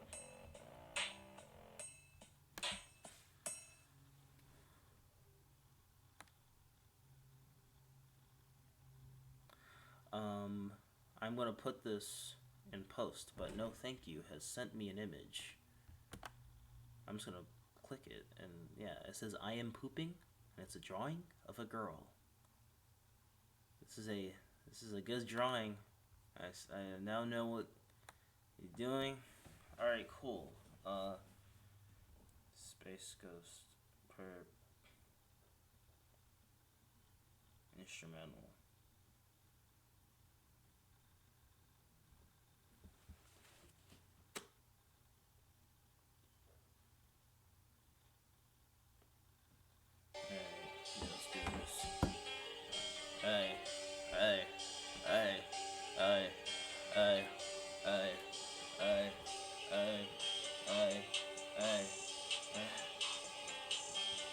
Pop that pussy for me, real bitch. You a lolly, real bitch. You gon' look great in my dojins. I'ma make your cunny rich, bitch. I'm rich off that fucking cunny. Give a little to my bitch, but it's funny. Cause I slapped the bitch before I give it to her. On some cat leave shit, a lolly pimp bitch on earth. I'm the most base, I splurge up on her face. I'll take pictures of her and sell it on the dark net. Nigga, you do not go on the dark net. Cause you a pussy bitch and I'm so spot dead. Off the fucking weed, you are dead. I'ma kill you, I'ma shoot you in the head. For that cunny shit, I don't take cunny lightly. Oh my god, I got bitches. Hit swishes. I slap the bitch and throw her out the window. Then I pull out the damn extendo. I shoot up the middle school. Yes, I'm a fucking fool. Shout out Target Transom. That nigga really doing numbers. Hold up, bitch. I look like Plunder. I look like the base god. Yeah, I look like Spike Lee. I'ma hit you with the spikes. Yeah, you're gonna die quickly. I don't use my strap. I let my blade hit. Bumping the new blade hit. Bumping sicko mode and we gonna get wasted. Talking all that shit, you gonna get fucked up. And I'm gonna go get fucked up. I'ma cuck your bitch, yeah. What's up? I'ma fuck her daughter right in front of her. Hoes are mad and I'm the best bitch on earth, yeah. I'ma do it real. I'ma get the cunny. I'ma fuck your bitch, yeah. I'ma get the Okay. cunny. I'ma fuck Hello, your I'm back. bitch. I'ma fuck the cunny. Hello. Hello. I was doing I'm bass back. freestyles while you're shit. This is gonna be the best podcast of all time. Shit, hold up. Yeah, I forgot that I'm using YouTube Advanced and it doesn't pause when you just close your phone. Yeah, I was doing bass freestyles Nice. the whole time. I started rapping about how I'm like a lolly pimp or something over a Space Ghost perk beat. Good. Good. As it should be. Yeah, As it should. yeah. What did you think about the image I sent you? I liked it. I pulled it up. I'm like, oh yeah, no, thank you sent me this. I assume that's what he's doing now. I I just really drew like that. it. I really like it. I feel like this is a meme. Much like Hold the on. one meme I you can got. make it a meme. Actually, Yeah. no, that joke's too edgy for YouTube. You know what I was gonna do. I know what you're We gonna both do. know. We both know what Yeah. I was gonna. Also, I recommend Neo Ranga. Yeah, I recommend it too. I've been watching Neo Ranga. It's really good. I'm 13 episodes in. Hold on, I need to go again because I need water. I'll be like 35 seconds. Oh, I've timed it. It takes me about 35 seconds. I see.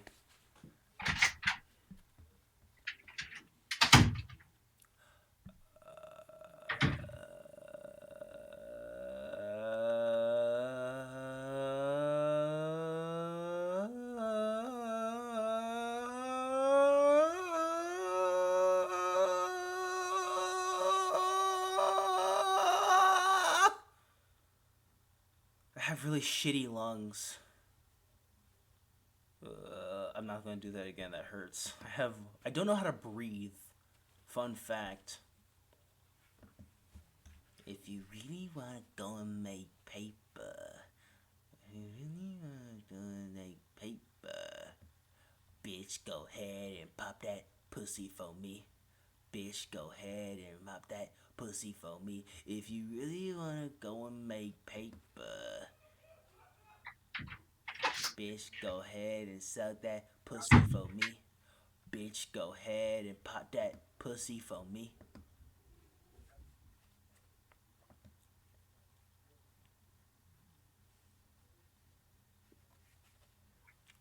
Oh.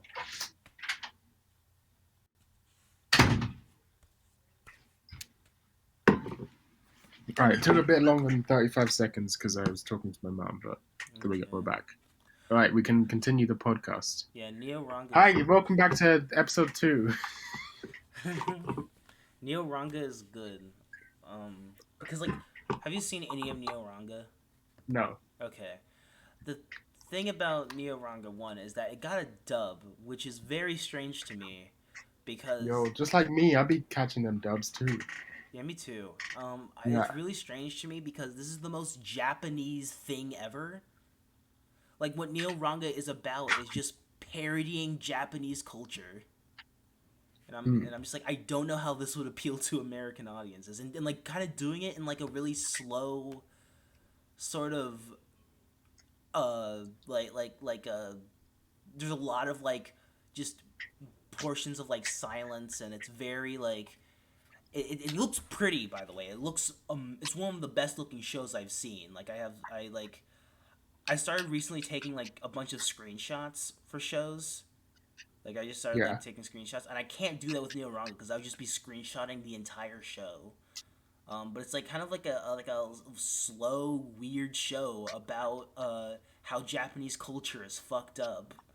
Um, and it's really and it's sort of like you lay back and you sort of let the feeling of it like wash over you, and it's also just about these three sisters who have to take care of some Godzilla robot thing in like a town. Uh, Interesting. yeah, and also it kind of belongs to some like indigenous people, and the indigenous people are like they're like booing, and the Japanese don't like that. Also, some political drama, but who cares about political drama? I care. I like political drama. I don't think I can into political drama for the most. Whenever political drama happens in a show, my brain just kind of not doesn't process it. I mean, I like Star Trek. Again, a show that Yeah, is literally all political drama. Well, it's not actually all, but because the thing that's interesting to me about political drama is that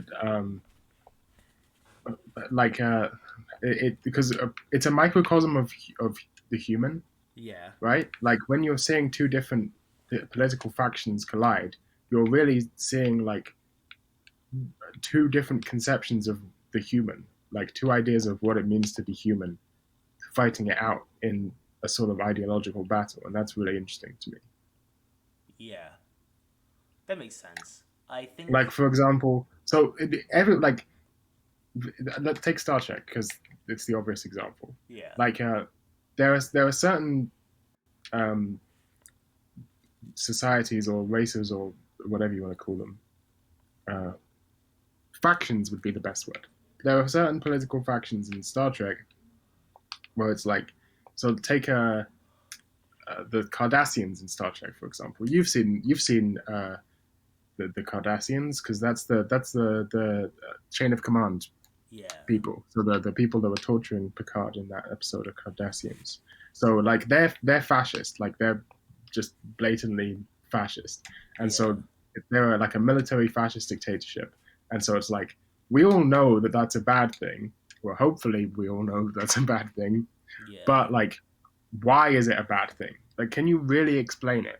Well, here's examples of like why it's a bad thing. But then you've got examples like the Klingon. Now, the Klingon are also, like, in many ways, a military dictatorship, but they're not, like, evil. Like, they have some weird customs and, like, they do some bad things, but, like, more to a sort of level that, like, well, humans also have weird customs and do some bad things. Like, I, and so it's like, here's this, like, different way of seeing. I don't know. It's really interesting. Sorry, I don't want to just rant about Star Trek for the entire time because I will just do that. That's cool. But like, I definitely understand that. It's like you are seeing these two ideological people just like try and prove that their way of doing things is the most efficient way of doing things. And Yeah, that is really cool. And I think there's a lot of political drama that does that really well, and I can get interested in it. But for I guess it's hard for me to explain why it doesn't I don't really gravitate to it that much. well, part of it is that, and then there's also a part of it where it's kind of like world building, where it's Yeah, like it's exploring. So, like, take a in Horizon in the Middle of Nowhere. It's not just here's two ways that humans could be because none of them are any ways that a human would ever be because it's Horizon and the person who wrote it has never met a human in their life. true. So it's more like what sort of world, like what wacky scenario, what wacky material conditions could have possibly caused people to think like this, and like the interesting sort of world building that comes with that. Yeah. Yeah, that's interesting. I definitely agree. I think like though I'm just such like Ah, fuck. hmm? So, I'm playing Mario 64. Yeah. I feel like I don't know, when I watch like Neo Ranga, right? I feel like I get more information from the visual and atmospheric parts of it than any of like exposition of what's like actually going on. I guess I just focus on the emotions rather than the actual information for the most part when I consume things. That's valid. Yeah, I mean, sometimes I do that. It depends on the thing, you know. yeah, yeah. Definitely depends on the thing. More talking about generally. That's just what my brain tends to do. But if the political drama is interesting enough, then I will invest myself in it. But like my taste very much gravitates towards like the emotional content of it because I'm a woman. Yeah, sounds Yeah, about right. misogyny. Get Yeah, goaded. massages, misogyny. I like massages. I actually had a massage done to me for the first time at AmloCon. Tarbuck did one to me and I almost died. How did you almost die? Okay, the thing is like Tara was doing that to Simon because Simon was like really tense, and I was like, oh yeah, I'll do that because I have like the worst back ever, and he was like, okay, and then he started doing my neck, and I just started because I realized, oh yeah, I'm the most like no one can touch me because I'm so sensitive. Yeah, that sounds about right. Yeah, Like that sounds like something. I was just like ah the whole time. Like oh god, ah fuck. It was like a mixture of like the worst pain and the worst tickling I've ever felt. Yeah, Um, and like I yeah, that's have, what a massage is supposed to be. it did make me feel good afterwards.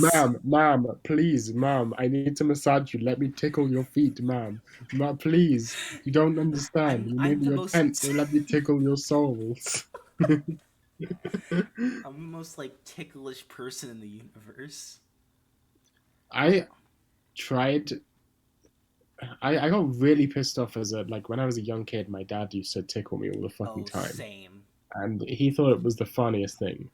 And uh, as I know from my little brother, it kind of is the funniest thing, but it is also the worst thing ever. Yeah, my every before I went to sleep every night when I was a little kid, my dad used to do this thing called the claw. It was like tickling but extreme.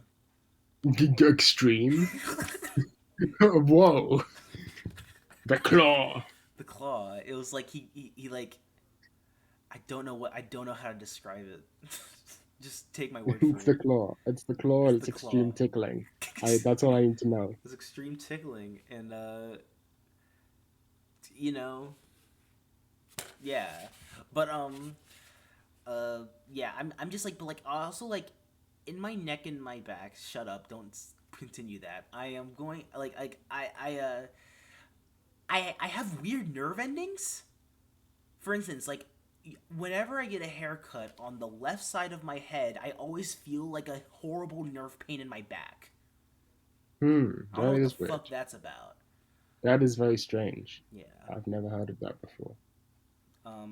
Yeah. I'm just so yeah. Whenever I get a massage, it doesn't feel like how a massage is supposed to feel. It feels like someone is like trying to tear my Feels like skin the off. claw. Yeah, it feels like the claw. Yeah, the claw. Um, Also, Tarbuck knows how to do anything, which is really funny and cool. I don't know how to do nothing, like useless things.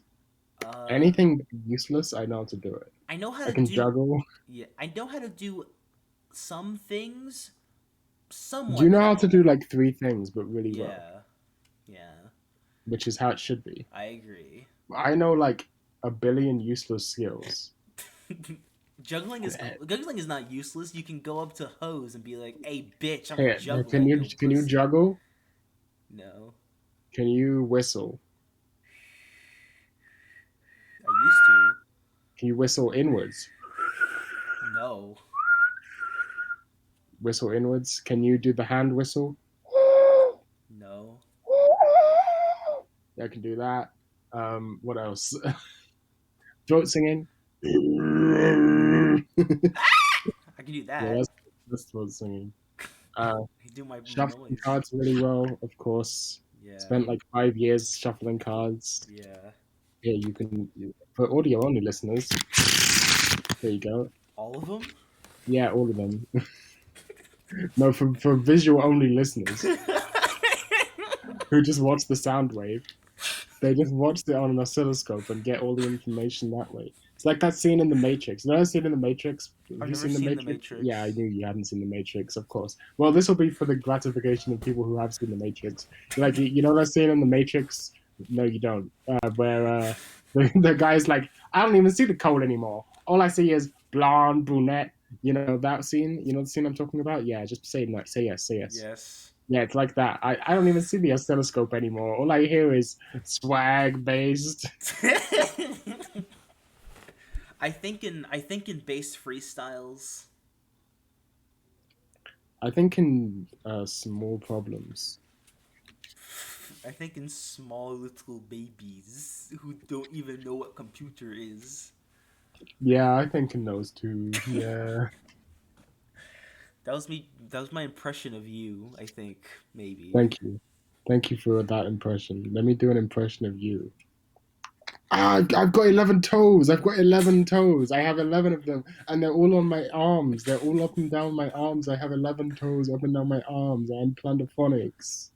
That's kind of how I speak. Yeah. That's how. That's how. No, it's just because you have 11 toes on your arms. That's why I was doing Fuck. that. Yeah, I found out. I found out your secret. Yeah, Yeah, you can sorry. see it in some videos if you like If zoom you in. you can see the pixels. Yeah. That's if you actually want to know me and Plunder's relation. They pay me to painstakingly go through their videos and remove the 11 toes on their Yeah, arms, this is actually pixel by true. pixel. I paint them out with the paint with paint.net. I paint them out with Microsoft Paint. Yeah. Yeah, Each by frame by frame by each, frame. each frame I export to Microsoft Paint and I pixel by pixel remove the 11 toes in Plunder's arms, and then I put it back into the video, and then I do the next frame, and that's how we met each other. Yeah, that's true. I actually have no idea how we met each other. I was in your I have server. no why.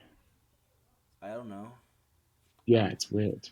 Like a few months before, I remember Lily sending me your Eager to Neat cover, and then Huh. like I watched some of your videos, and then I like early 2019 I came into your server and I was just hanging out in the voice chat with like no one else there, and I was just in I was like, this no thank you person seems cool. I'm gonna try and talk to him, and yeah, I was just be in your server, and our first like proper conversation we had was me being was us exchanging our mouths.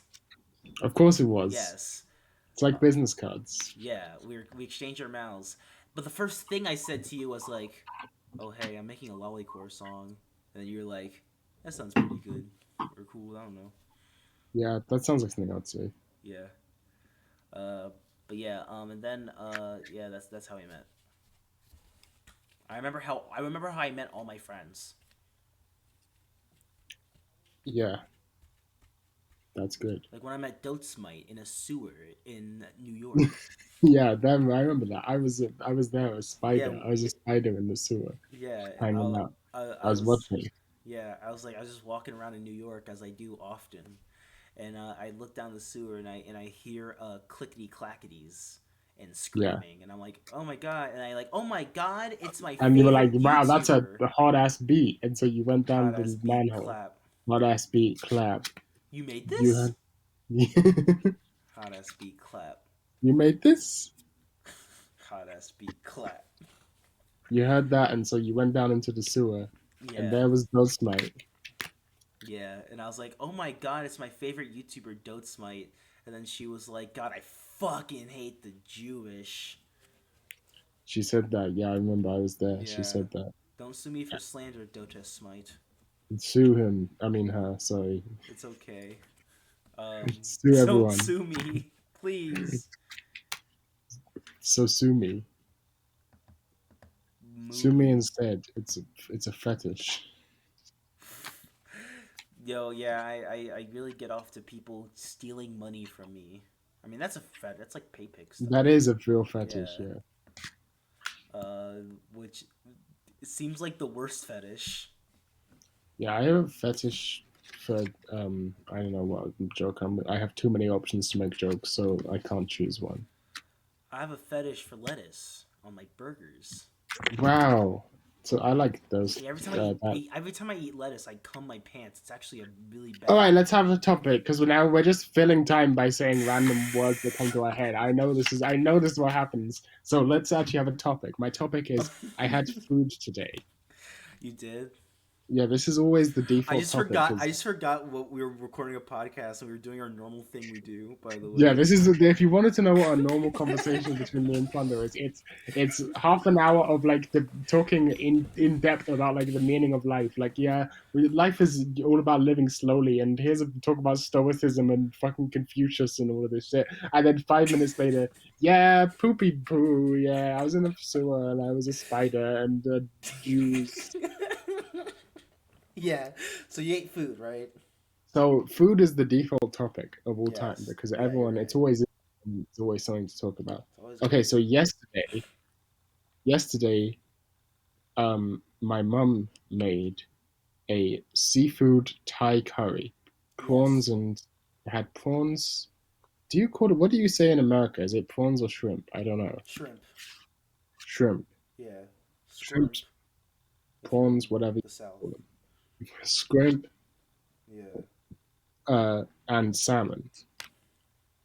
And I had that, and then while it was cooking, I went into the room and I was like, "Wow, it smells very fishy." My mom was like, "Well, yeah, it's fish." Yeah. I was like, "No, it smells like almost like rotting fish." And she Oh. was like, "You're so paranoid, haha." And then you know, Yeah. I was like, "Yeah, I am pretty paranoid. I'm probably just being paranoid." And I ate it, and it tasted fine. So I was like, "I guess I was just being paranoid." Fast forward a few hours, and I'm pooping like there's no tomorrow. You know how it be. You know how Yeah. it be. Not too bad, but I think I got like very mild food poisoning from something in there. God knows Yeah. what it was. Either way, that happens. Today, so that was my one food. That was one of my foods. Yeah. The next food, so now it's today, and I wake up in the morning feeling like, wake up in the morning and uh, and I go, basically today we went to a fancy restaurant. That's all I want. That's the whole point. You remember that scene in Freddy Got Fingered? I've You never remember seen Freddy Freddy Got Got Yeah, Fingered. yeah, yeah, no, you've seen it. Yeah, yeah. So you remember Yeah. the scene in Freddy Got Fingered? Yeah, I Um do. when the guy is like, "This is a fancy restaurant." You remember that scene? Yeah. Yeah, I was in that restaurant basically. Oh, okay. Not really, actually. It wasn't that fancy. No idea what you're talking about. I've never seen Freddy Got Fingered. Yeah, you've seen it. So Okay. yeah, that scene. Yeah. Okay, I'll explain the scene for you. Oh my god, the helicopters are coming for me. Yeah. Helicopters. Anyway, explain it. Um, so Freddy Got Fingered is a postmodern deconstruction of the early 2000s gross out comedy Ah. movie genre, but it doesn't make it obvious that it's that. So most people just think it's another gross out comedy movie, but it's like secretly uh, like a work of genius. Or Right. so some people think. Some people think it's completely accidental and not intentional. Yeah. But either way, I like to say that it's true because it's more interesting if it's true than not being true. Um, Yeah. anyway, there's a scene which is a scene that's in many of these gross out comedies where it's like the guys something wacky happens and they trash a restaurant. Right? They're in this Yeah. fancy restaurant and they trash a restaurant. They start throwing stuff around and a kid gets hit in the head or whatever, and it's funny, slapstick comedy, right? Yeah. And then, but because the movie just doesn't like exist, like in its own universe, it just has it pays no attention to the to like most of these gross out comedies. They're wacky and they're like surreal, but they are still grounded in the real world. Whereas Yeah. this one is like very clearly always sure that it's a movie. And one of the giveaway lines that people point to as to like, oh, here's the why it's actually postmodern and meta, and it knows what it's not just recreating the tropes. It's actually like you know postmodern and cool is and like Dadaist. People say it's Dadaist. Mm. Uh, is that in the scene where they're trashing the restaurant, one of the guys, like the servers, the waiters, goes up to them and says, "Sir, get off the table! You can't do that." And the standard thing. This is what you would expect in this scene, right? Yeah. And then what the main character, whatever his name is, um, it continues doing it. And he's like, sir, this is a fancy restaurant. You can't do that. This is a fancy restaurant. And then I think his name's something Green. I don't remember. Tom Green is his name, Yeah. the lead character, or the actor at least. And he's like, he starts mocking him. Oh, this is a fancy restaurant, and like spraying champagne everywhere or whatever he's doing.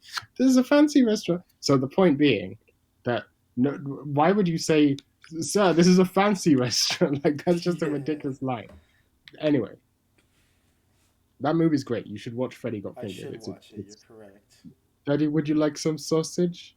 Daddy, would you like some sausages? There you go. You'll get that reference after you watch the movie. I Um, will. so that was the Freddy Got Fingered segment of our podcast that we do every week. Um, Everyone looks forward to that segment of the podcast. Here's the theme tune for that segment. Yeah, the theme tune joke's still a thing that we do in this episode, by the way. That's not that joke's still happening. The theme song. Freddy got fingered. Freddy got fingered. Young Ethan and I'm a finger Freddy. Freddy got fingered. Yeah.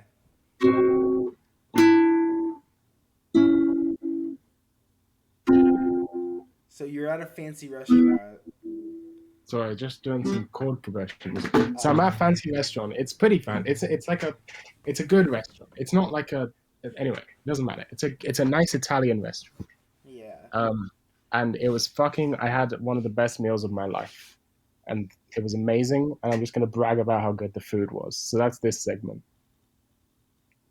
Yeah. Welcome to Yoko. So no, thank you brags about his food. I ate earlier today in a restaurant. That's the theme tune for this segment. So there's a lot of meat. There's a lot of meat. There's a lot of barely cooked meat, which is always the best food. Yes, true. So for a starter, I had raw meat, raw beef, raw aged beef, and it was the nicest thing ever. It was very good. You ever have raw beef? No. No, bitch. Well, no, I had some in sushi before. Beef? Wait, no, it probably wasn't beef. I think it was beef. Normally sushi is fish. Yeah, but I thought like there's. They do occasionally. They do Yeah. beef sushi, so I suppose it's not impossible. In fact, maybe you did in fact have beef sushi. Yeah, there's a spider on my wall. He's a cool friend. Yeah. What's his name? Come on, do some comedy. Come on, Plunder.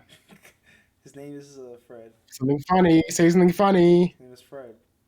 Good. That was funny. Okay, we can keep the show isn't cancelled. We've been renewed for another season. Congratulations. The network wants to raise your pay. Wow. Just kidding. You're fired. Fuck. Okay, so I was at this restaurant, Yeah. and I had raw beef, and it was amazing. It was like aged raw beef with a rocket and pecorino cheese and this vinaigrette, and it was amazing. That was the starter.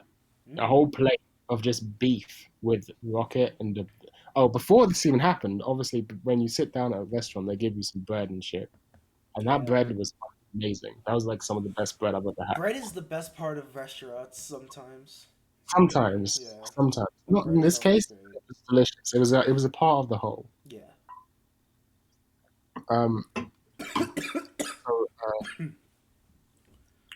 Yeah, and then I was with my mom at the time, and she got a frito misto, which is basically a bunch of seafood. It's kind of like a seafood platter, I guess. Right. I don't know what frito misto actually means in a real language. Let's look it up. It's small morsels of meat, seafood, or vegetables coated in batter and deep fried. It was a bunch of deep fried fish, basically, and it was delicious. It was actually maybe even better than mine. Like it was really good. It literally means mixed food. Okay, great. Good job, Italians. What do we call this plate of mixed food? How about mixed food? That was really good. So I had a bit of that as well. And anyway, then I had. This is a 3-course meal, by the way. So my that was the starter, or the antipasti. Then my primi, or whatever. The first course was octopus ragu. Oh, what's that? I don't know what that is. So ragu is like bolognese, basically. But instead of beef mince, it was octopus bits. Octopus is good. I like takoyaki a lot. It's really good, but this octopus was incredibly well cooked. Normal, like a lot of the times, octopus is kind of like chewy and rubbery, you know? This octopus was perfectly cooked, soft, tender, melt in your mouth, delicious, delicate flavors, great. Loved it. that was a good bit of the meal. Pasta was good as well. Obviously homemade pasta at the restaurant or whatever. Not no store bought penne up in this bitch. Right. Now I'm not trying to hate on store bought penne. I love store bought penne. I eat a lot of it. This is a once in a year type of meal at a fancy restaurant. It's not that fancy, but it's expensive. Yeah. So I had that. I also have some alcohol. So I have an old fashioned, which is a cocktail. It's like a whiskey cocktail, and that was fucking great. It had like, well, I don't even know what goes into an old fashioned. I just know it's whiskey and like citrus. Let's see. Uh,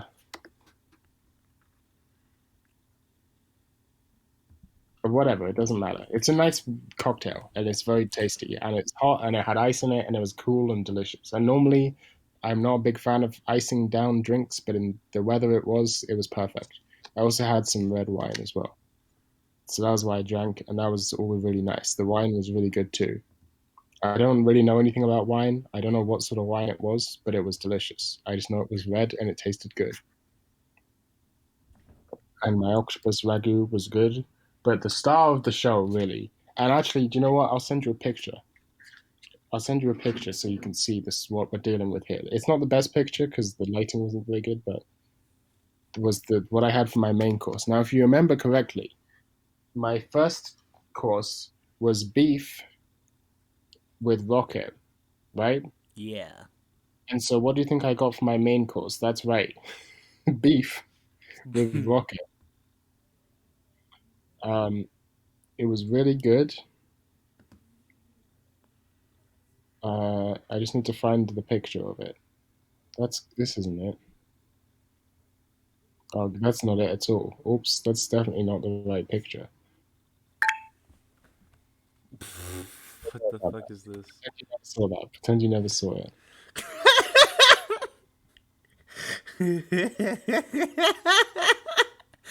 Pretend you never saw this.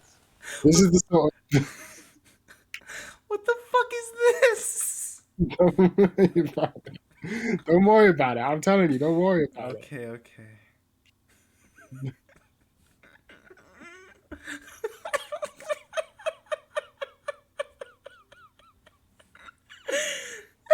This is the funniest image I've seen in my life.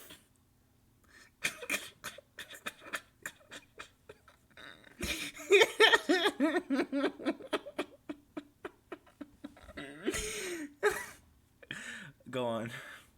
I'm trying to figure out what the fuck is going on with this. I don't know why it's not letting me send. Ketchup at all costs.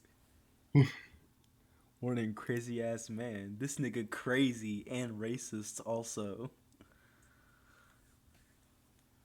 I'm very confused. Something's going wrong with my phone. Oh. Wait, maybe I can. Where's all my fucking pictures gone? Has it just decided to delete all my pictures? What the fuck? I took a picture of it. I have it. Do you know, I sent it to someone else. I can just save it. Okay, this is a much easier. Why did I not do this at first?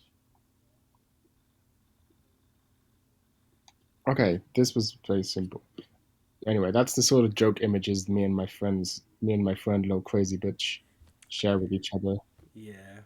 He made one of me first, and anyway. Here's my main course. It doesn't look like that much, but that's just because the angle. There's actually more meat underneath the meat. But yeah, basically raw meat, like barely cooked rare steak with rocket and I don't know what cheese it was, pecorino or parmesan or something. This looks pretty alright. And then oh, it was fucking delicious. I know the picture doesn't do it justice because it like according to this picture, this could be any steak, Yeah. but the beef must have been really good. And this like, so you see the bowl with like the stuff in it. Yeah. That's like this like I don't know what I mean. I know there's like salt and pepper in there, but there's a bunch of other shit too, like herbs. I think there's some cumin maybe in there. I'm not sure, but whatever it was, it was fucking great when you put it on the steak, and it was amazing and delicious. And yeah, probably one of the better steaks I've ever had. In fact, maybe the best steak I've ever had. Oh damn. And then also I had some salad with it as well, other than the rocket, Sticky. I had some extra salad. And then I was very full because that's a lot of fucking meat for one person to eat. Yeah. And then I just had an espresso because I was too full to eat dessert. And that was this. That's what I. That's what I ate, and it was a really good meal. And it was a lot of meat and very few carbs, but a lot of red meat, a lot of uncooked red cow. And I decided that the ultimate food is a slab of animal and a pile of leaves. I mean, yeah, that's just true. I don't think it's true actually, because I really like pasta Quarter and pounder with leaves. yeah, quarter pounder with leaves basically is what it's all about. Yeah. Um. Speaking of steaky, I don't think I don't think I'm into steak. Like even when I have a really good steak, I'm just like this is okay, I guess. I agree with you. Most steak, like, although this was a particularly good steak, I Right. do like steak, but it's not like my. It's no way. It's not top 10 foods or anything. Yeah. It's just that like, for a steak to be good, it has to be really good, True. right? And Yeah. it's not often that I get the opportunity to have a really good steak. So I thought I may as well take the opportunity while it was there. You know, Yeah. like if I'm at a really good restaurant and they have steak, well, I very rarely get to have a really nice steak. So, you know, let's do it. But other than that, like I agree with you. I think steak is actually massively overrated. Yeah. I'm much more of a burger person. I love me a good ass burger, but like steak is just like, you know, funny Ojimajo Doremi meme. And I wish I liked steak more so I can honor my god Doremi, but But I like just don't. when they say steak in Japan, they're talking about some nonsense they made up. No, they what? Nah, I just made that up. Okay. The I was real thinking of nonsense is you. hamburger. Oh Wait, what am I? yeah. Wait, they say hamburger. Wait, no. Sometimes they no. What am I talking about? Explain this to me, Plunder. What am I trying to say? I think you mean like the hamburger steak. It's Yeah, they like say like yeah, but burger with like no bundo. It's just the meat. it's just meat. Yeah, But what are they doing? sometimes they have burger, real ones. Yeah, but I think they just call that steaky. No, they don't. I don't know. Steaky. I've seen the reason I know this is just because in Ojimajo Doremi is really obsessed with steak, and it's like a running gag that she every time she's about to eat steak, she never gets to. No, that's Yeah, sad. it's really sad actually. But I know, but like whenever it's on screen, it's like a regular ass steak we would eat. So like, Okay. yeah, You know what I mean, right? They eat this yeah, weird ass shit and they eat this weird ass shit and they're all about that weird ass shit over there in Japan. You know yeah. what I'm all about? What are y'all about, man? That's all I'm all about. Yeah. Um, yeah.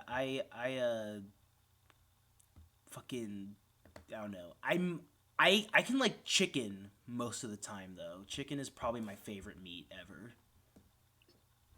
Chicken is decent. Um, yeah. What is this? I like fried chicken because I'm American Oh South. yeah, you're the purely economic reasons. Yeah. No, shut up. I choose to eat fried chicken actually. What is this? I don't know why I just did this, but I have installed some plugin that is called I on my fucking browser. I just installed something called Akari URL shortener, and it's just got a picture of Akari, and it just gave me this. What is this? It just put this in my clipboard. What the fuck? I guess I must have clicked this on my YouTube homepage. Okay, so what it does is I can just whatever web page I'm on, I just right click and then I can press Akari and shorten the page. and Okay. it was short page. I- So just is there any reason for it to be Akari? No, no, there's no reason for it to be Akari That's as far as base I can tell. though. That's very base. I love it.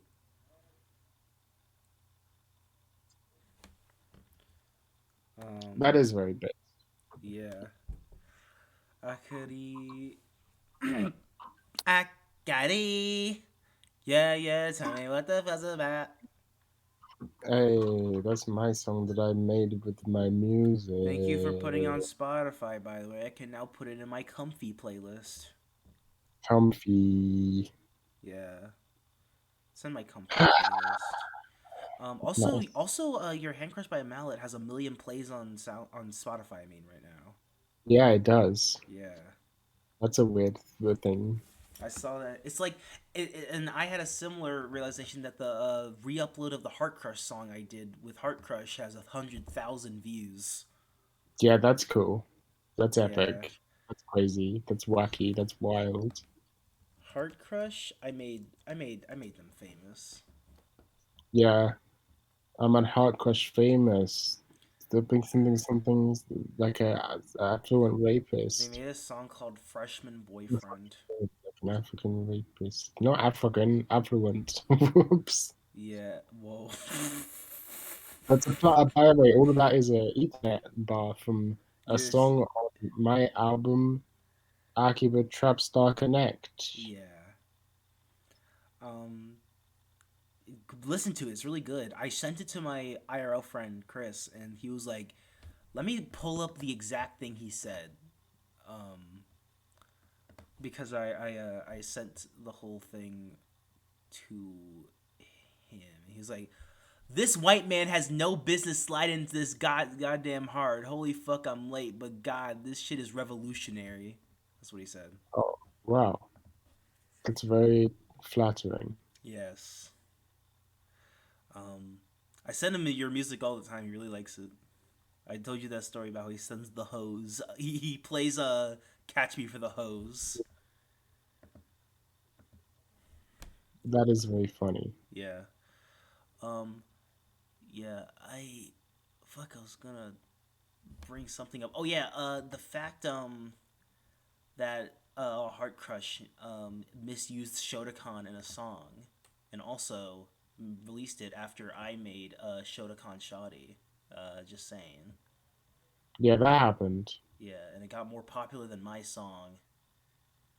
All I'm saying is that hyperbop musicians would be nothing without me. I agree. Hyperpop is not even. Firstly, it's too difficult to say and it sounds stupid. Yeah, Hyper, Hyper- hypercock is hyper, what I'm interested in of the Futanari persuasion.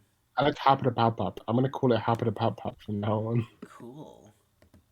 But yeah, I'm just because like I remember you saying something how like people are. I feel like that like music in the underground is like getting less like individual, like focusing less on being unique.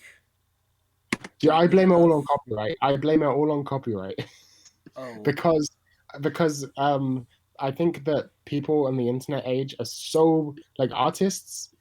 Okay, there's two things. Basically, okay, how do I arrange my thought in a way where the conclusion comes after the setup? Okay, artists see themselves now.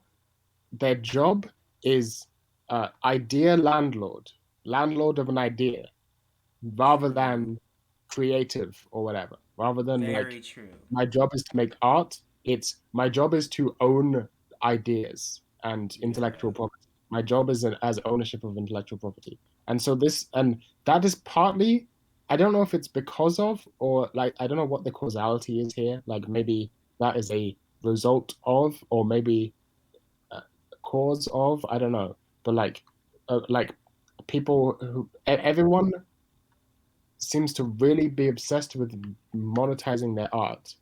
Yeah, that's And like definitely that true. makes some sense. That makes some sense. Oh, hold on one second. Crikey.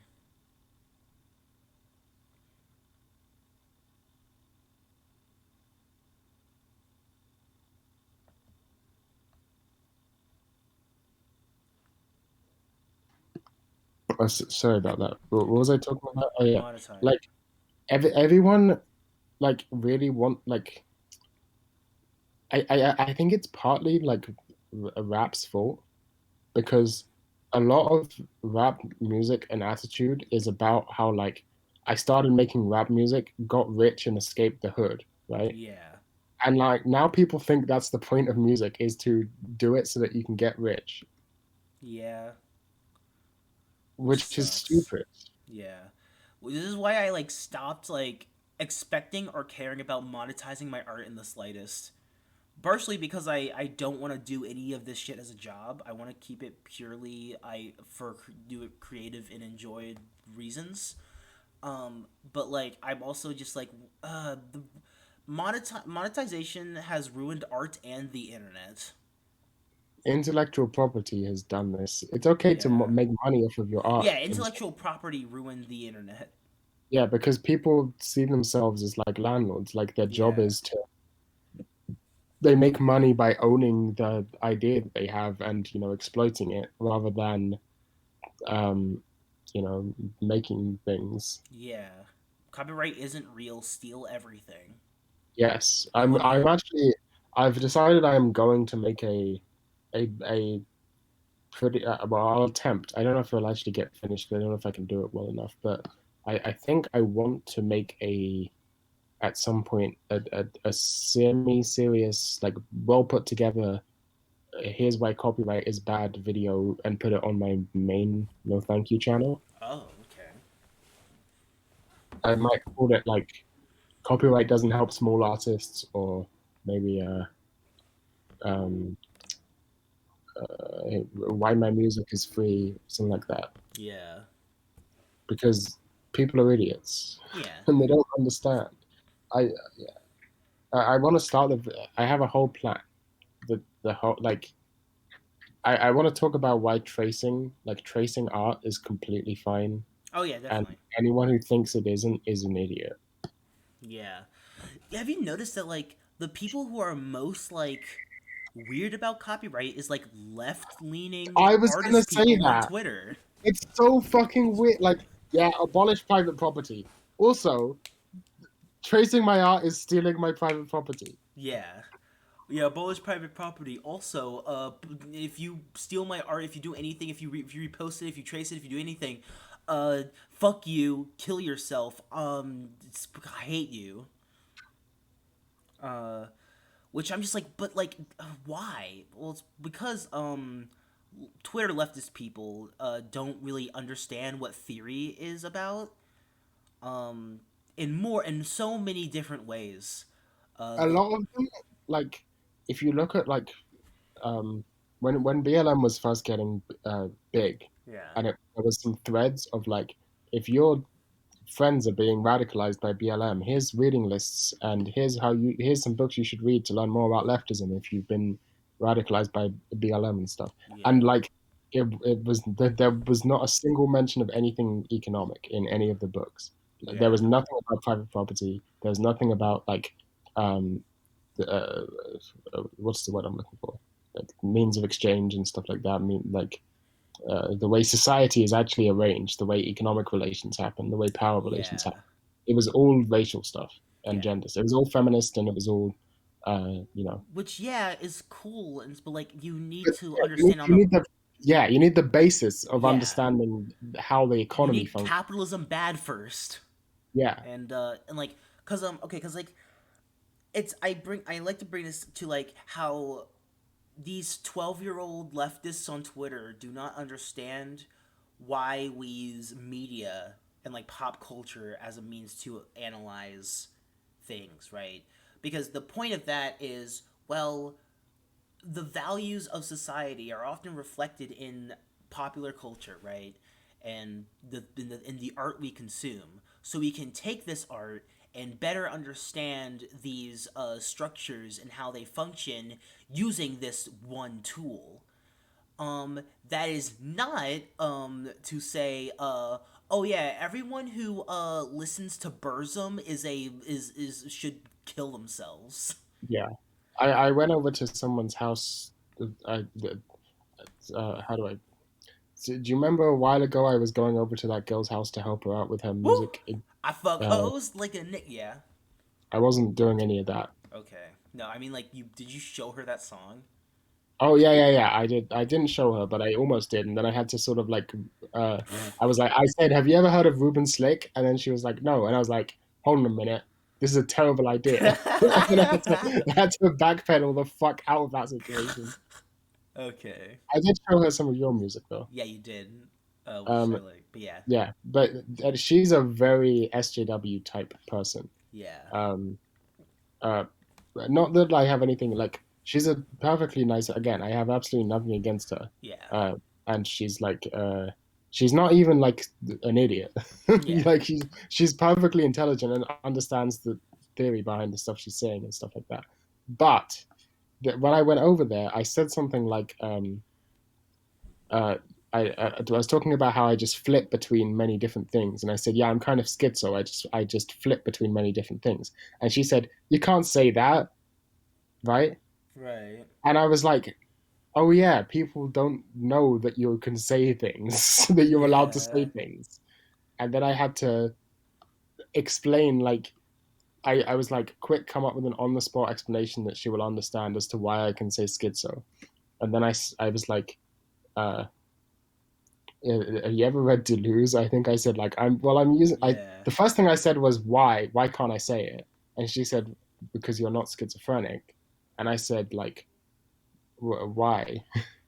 And then I don't know what she said, and I said, "Well, I'm the way I'm using it is like I don't know if you ever read Deleuze, knowing that she's never read Deleuze, and then it's like, okay, I know she's never read Deleuze, so I can just make up whatever I want right now and say whatever." Yeah. And so I just said some word salad that sounded academic, and then she shut up. That's what Deleuze is, though. It's word salad that sounds academic. Yeah, that's true. But yeah, like it's like, but like it's like they think that because like theory has been like bastardized to basically be like, well, I can look morally superior if I don't say these things and don't listen to these artists. Which is Yeah, it's misses the point so hard that I just can't understand it. none of it is about morality. Like, and any I don't know. If I it's like I don't know if you should.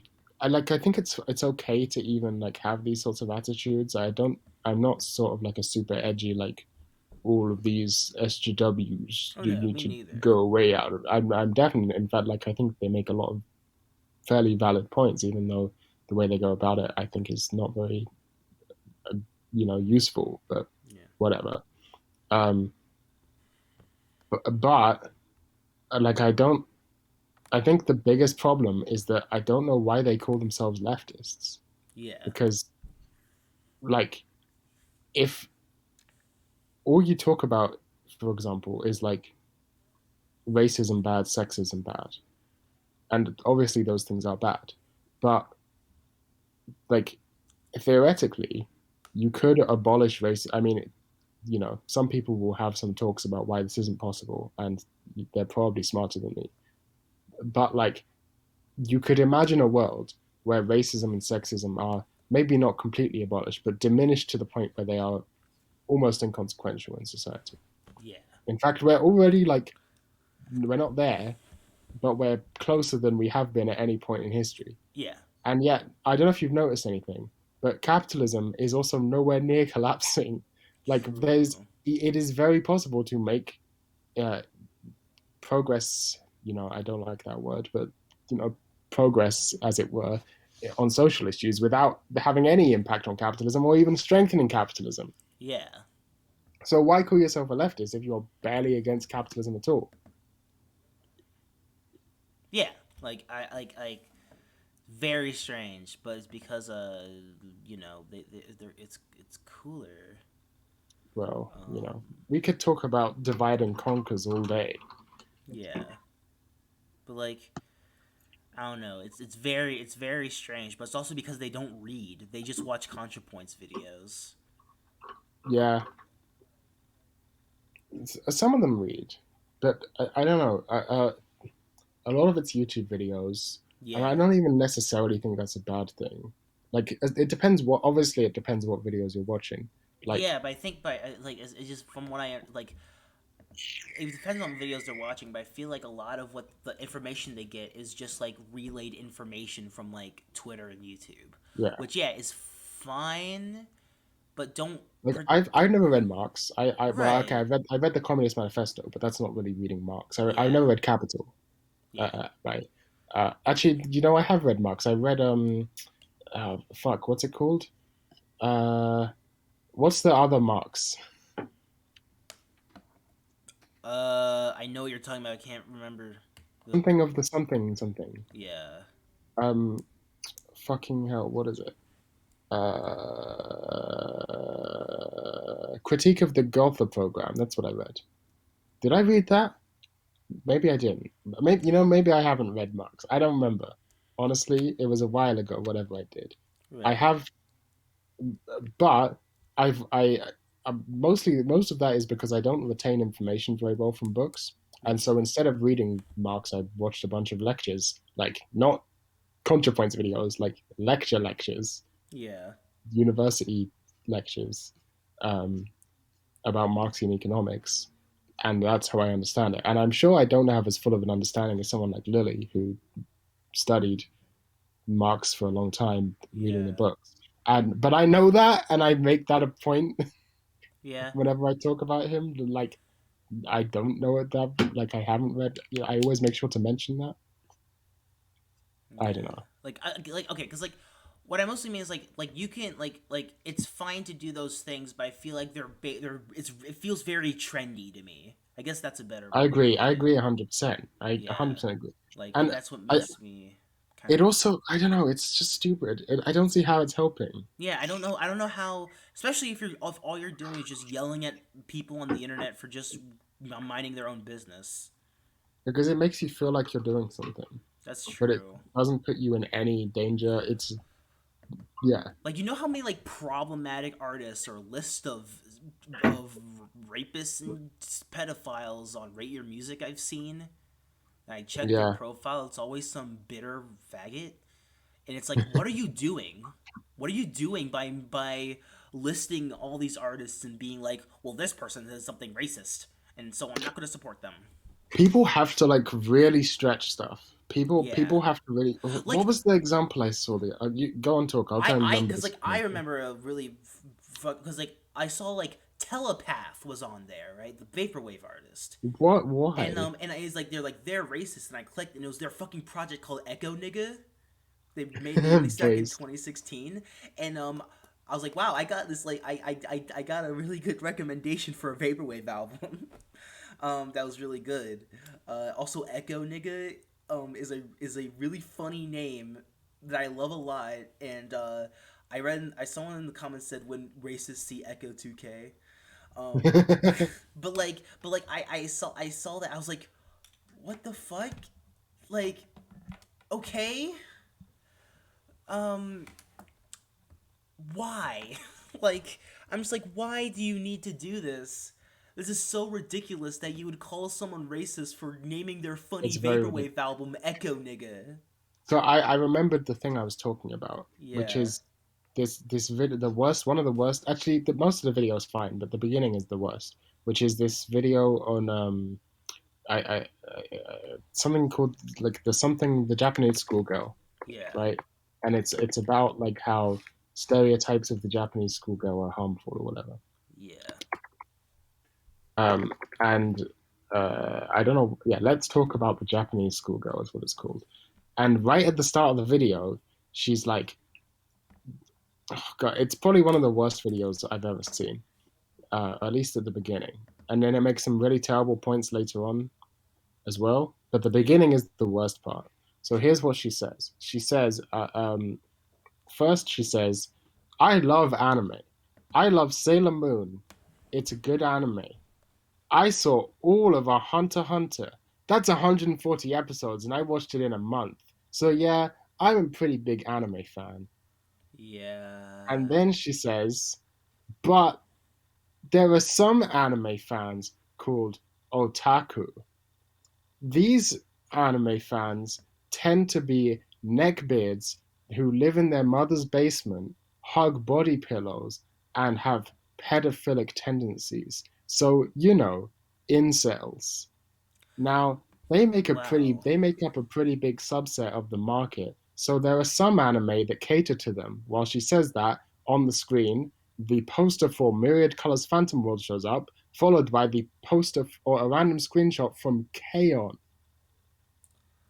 This is the worst. This would just make me see the harder than I've ever seen than I I've ever see it so actually. hard. I I see am it seething right so now. hard. I'm seething as well, just remembering it. That's the worst thing I've heard in my life. That's what she said.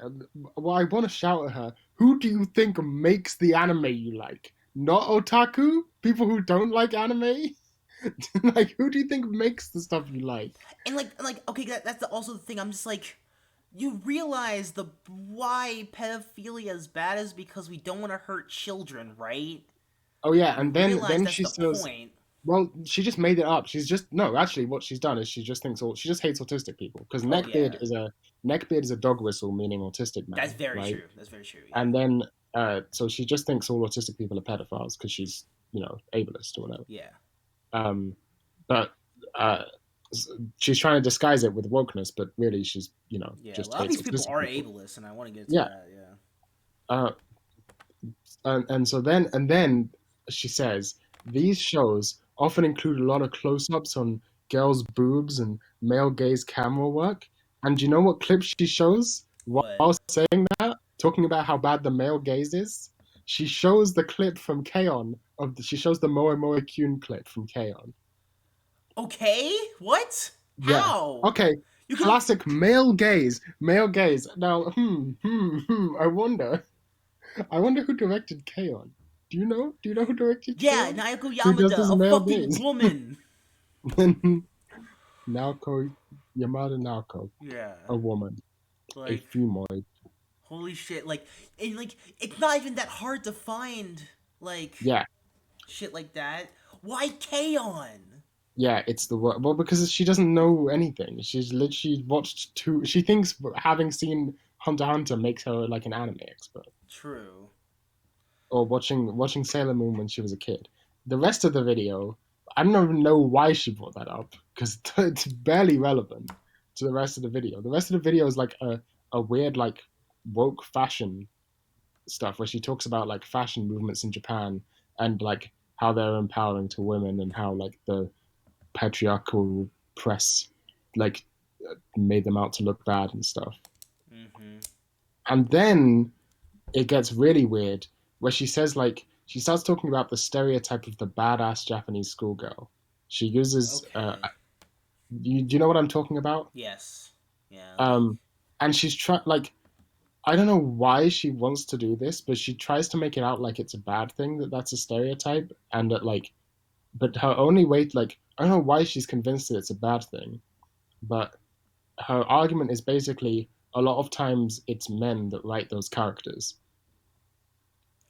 rather than okay. like there's anything wrong with the character, just like it's a lot of times it's men that write those characters, and she literally at one point in the video she does, and I'll quote directly. If I don't know if I'm quoting directly, but I'm pretty sure I'm quoting directly. She says these schoolgirls, and then she does big, finger air quote irony air quotes, right? Yeah. Fighting the oppressive Japanese patriarchy is what she says in big air quotes. Like, yes, that's what they're Yeah. doing. That's the point. How is that a bad thing? Oh, fucking. It's like, that's the thing that pisses me off the most. It's like, you And then don't. hold on, let me piss you off one last time. The final Hmm. part. Okay, Right at yeah. the end of the video, her point is like, some of these schoolgirl Japanese stuff is cool, some of it's bad, but really what I want is more stuff by Japanese women about their real experiences being in school. That's K-On! Oh my That's god! K-On! That is literally K-On! That is there's so much you can find! That's that! Oh Yeah, my so god! Yeah. So that's the Do thing. you know this thing called shoujo anime and manga? A demographic aimed at women, also mostly written by women in especially in the last 30 years of its existence. No, she doesn't, because she thinks all otaku she thinks anime is magically created by people who hate anime, and otaku don't exist. Otaku are all pedophile rapists, or what? I don't know. It doesn't make any Like sense. I'm like that's the thing that like pisses me off so much. Is like first of all, these people usually don't know shit. You know, these people usually are like there's first of all like speaking from complete ignorance and also speaking from a very American viewpoint of like what is commonly accepted in the West. You know, Yeah, and um, she's Asian. I don't know where she's from, particular in Asia. Her name is okay, Mina Lei. That sounds like a Southeast Asian name, but I'm yeah, not entirely sure. but like I'm just She's like Asian American. yeah, Let's be clear. She has a America. She clearly grew up in America. I'm pretty yeah. damn sure she has a flawless American accent. And so like when I hear that right, I think about like first of all how unintentionally or maybe intentionally ableist a lot of these people are towards autistic people specifically and like mentally ill men. Yeah, they Um, hate mentally ill men they hate mentally ill men, because they're rich white. Well, she's not white, but rich women. um, You know, rich socialite, coastal elite, middle class people, yeah, and the biggest threat to those is anything that you know, uh, mental illness. Basically, it completely yeah, breaks their worldview that mental illness exists in a way that is like not nice and cuddly and friendly, like they like to pretend mental illness is. yeah. Because that's the weird thing. It's like mental illness like can like how it manifests in like you or me for example is something that they don't want to like confront. Like the They, fact that they like they they see it and they think this must be hurting someone. yeah, like the fact that like it makes us you know like be very invested in a narrow set of interests and also not be out in the world and like things that that comfort us that may resemble things they don't like, which is everything. Um, but I think about that and it's just like and also it's like the things that's another thing. It brings us back to like why like people define themselves by the things they do. The things you like don't automatically like reflect on who you are as a person, especially in the most social in the most like surface level ways possible. The fact that I um like lolly porn does not immediately make me a dangerous monster because you can make that connection in your head. Um, but people who define themselves by the things they do love doing that. And I just get really angry. Like I get genuinely offended that people like this will assume things of me just because of my hobbies. You know, just because of fiction I like. Yeah, but then I remember at the end of all of this that none of it matters. That these people Yeah, have no power. they do. They don't have any power. A lot of people like to think they do. They don't. They're just kind of retarded. Yeah. Well, that they have power, but that I am particular. I happen to thankfully be in. Well, I not happen to. I have purposefully made it so that I am in areas where they don't have power over me. Yeah. I feel like I should just finally do that by just like because the only reason I know these people exist is because Rate Your Music, and I really like Rate Your Music. Um I really like being on there because it lets me discover music. But like as a result, I am constantly exposed to these kinds of people. Like whenever someone like I went on a list the other day that was like, oh, trying to like catalog every anime cover, like every album with an anime cover on it, and I'm like, this seems like a cool list. And then I look in the comments, everyone's like, ew, anime, or they're like, well, I saw a comment that was dead ass like, well, these feel too like some of these feel like too gory and or pedophilic to be considered anime or something. And I'm like, what are you talking about? I don't know. I don't know either. This is why I just. I mean, I would. But you I can don't also know. ignore these people and like not You can let just the ignore them and negative. they don't have any impact Yeah, on like you. they get like I guess it's just like yeah I see them, but I should just not see them and and not let the negativity affect me and stay positive. But also it's just like I like whenever I accidentally stumble upon these people, it like genuinely infuriates me. Just because like I like it's just like I feel like they're infringing on my fun, which is not what they're doing. They're just being retarded on some place. Well, I was thinking yesterday about how like um I was thinking about like the maybe the Victorian era or like 100 years ago or even 50 years ago, 80 years ago, not like within a Yeah, lifetime, but like in the past, how like people would get genuinely really offended if you said "God damn," yeah, right? Like that would be a serious like wow blasphemy, like that's serious bad. Don't say that around my children or whatever. yeah. And about how like our generation swears more than people did in the past by like a True. significant amount. We say fuck all the time, like it's nothing, and it's it's swearing is not. We just swear a lot more than people did in the past. And I was just thinking about how like oh I guess society just tends towards um, you know people just swearing more. And now we just swear all the time, and so we don't have any words like "God damn" is just kids would say it like it's nothing. It's not even really offensive to anyone unless you live in Yeah, like the South, like the Bible Belt, or whatever. But almost no one finds it offensive, particularly like below the age of 30. And like people say fuck, shit, bitch, cunt all the time, and it's like it's nothing.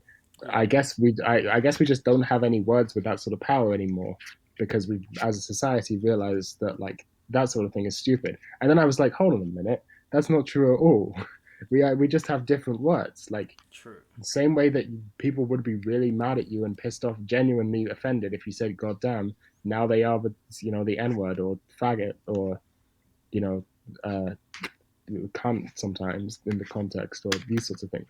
Like Yeah, it's just that the moral outrage has changed direction, yeah, and so I would I mean I would hope, just like in previous generations where uh, these just like how now those swear words mean nothing to us, I would hope that these now banned language becomes eventually inconsequential. yeah.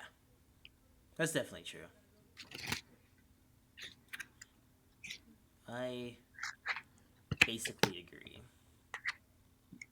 Um, My ideology is you ever seen that DMX concert where he just gets an entire white crowd to rap along with his N word lyric, yeah, and it's everyone's just happy and no one thinks anything weird about it. yeah. That's what it should be about. I agree. Yeah. This is why I don't really like like when it comes to white people saying the N word. My view on it is like well, a lot of black people have very specific is very uncomfortable with white people saying that word. So it's as simple as just like respecting someone's boundaries and like not saying things that would upset them because you care about them, but also them just like using it away from you is like okay, why? Who cares?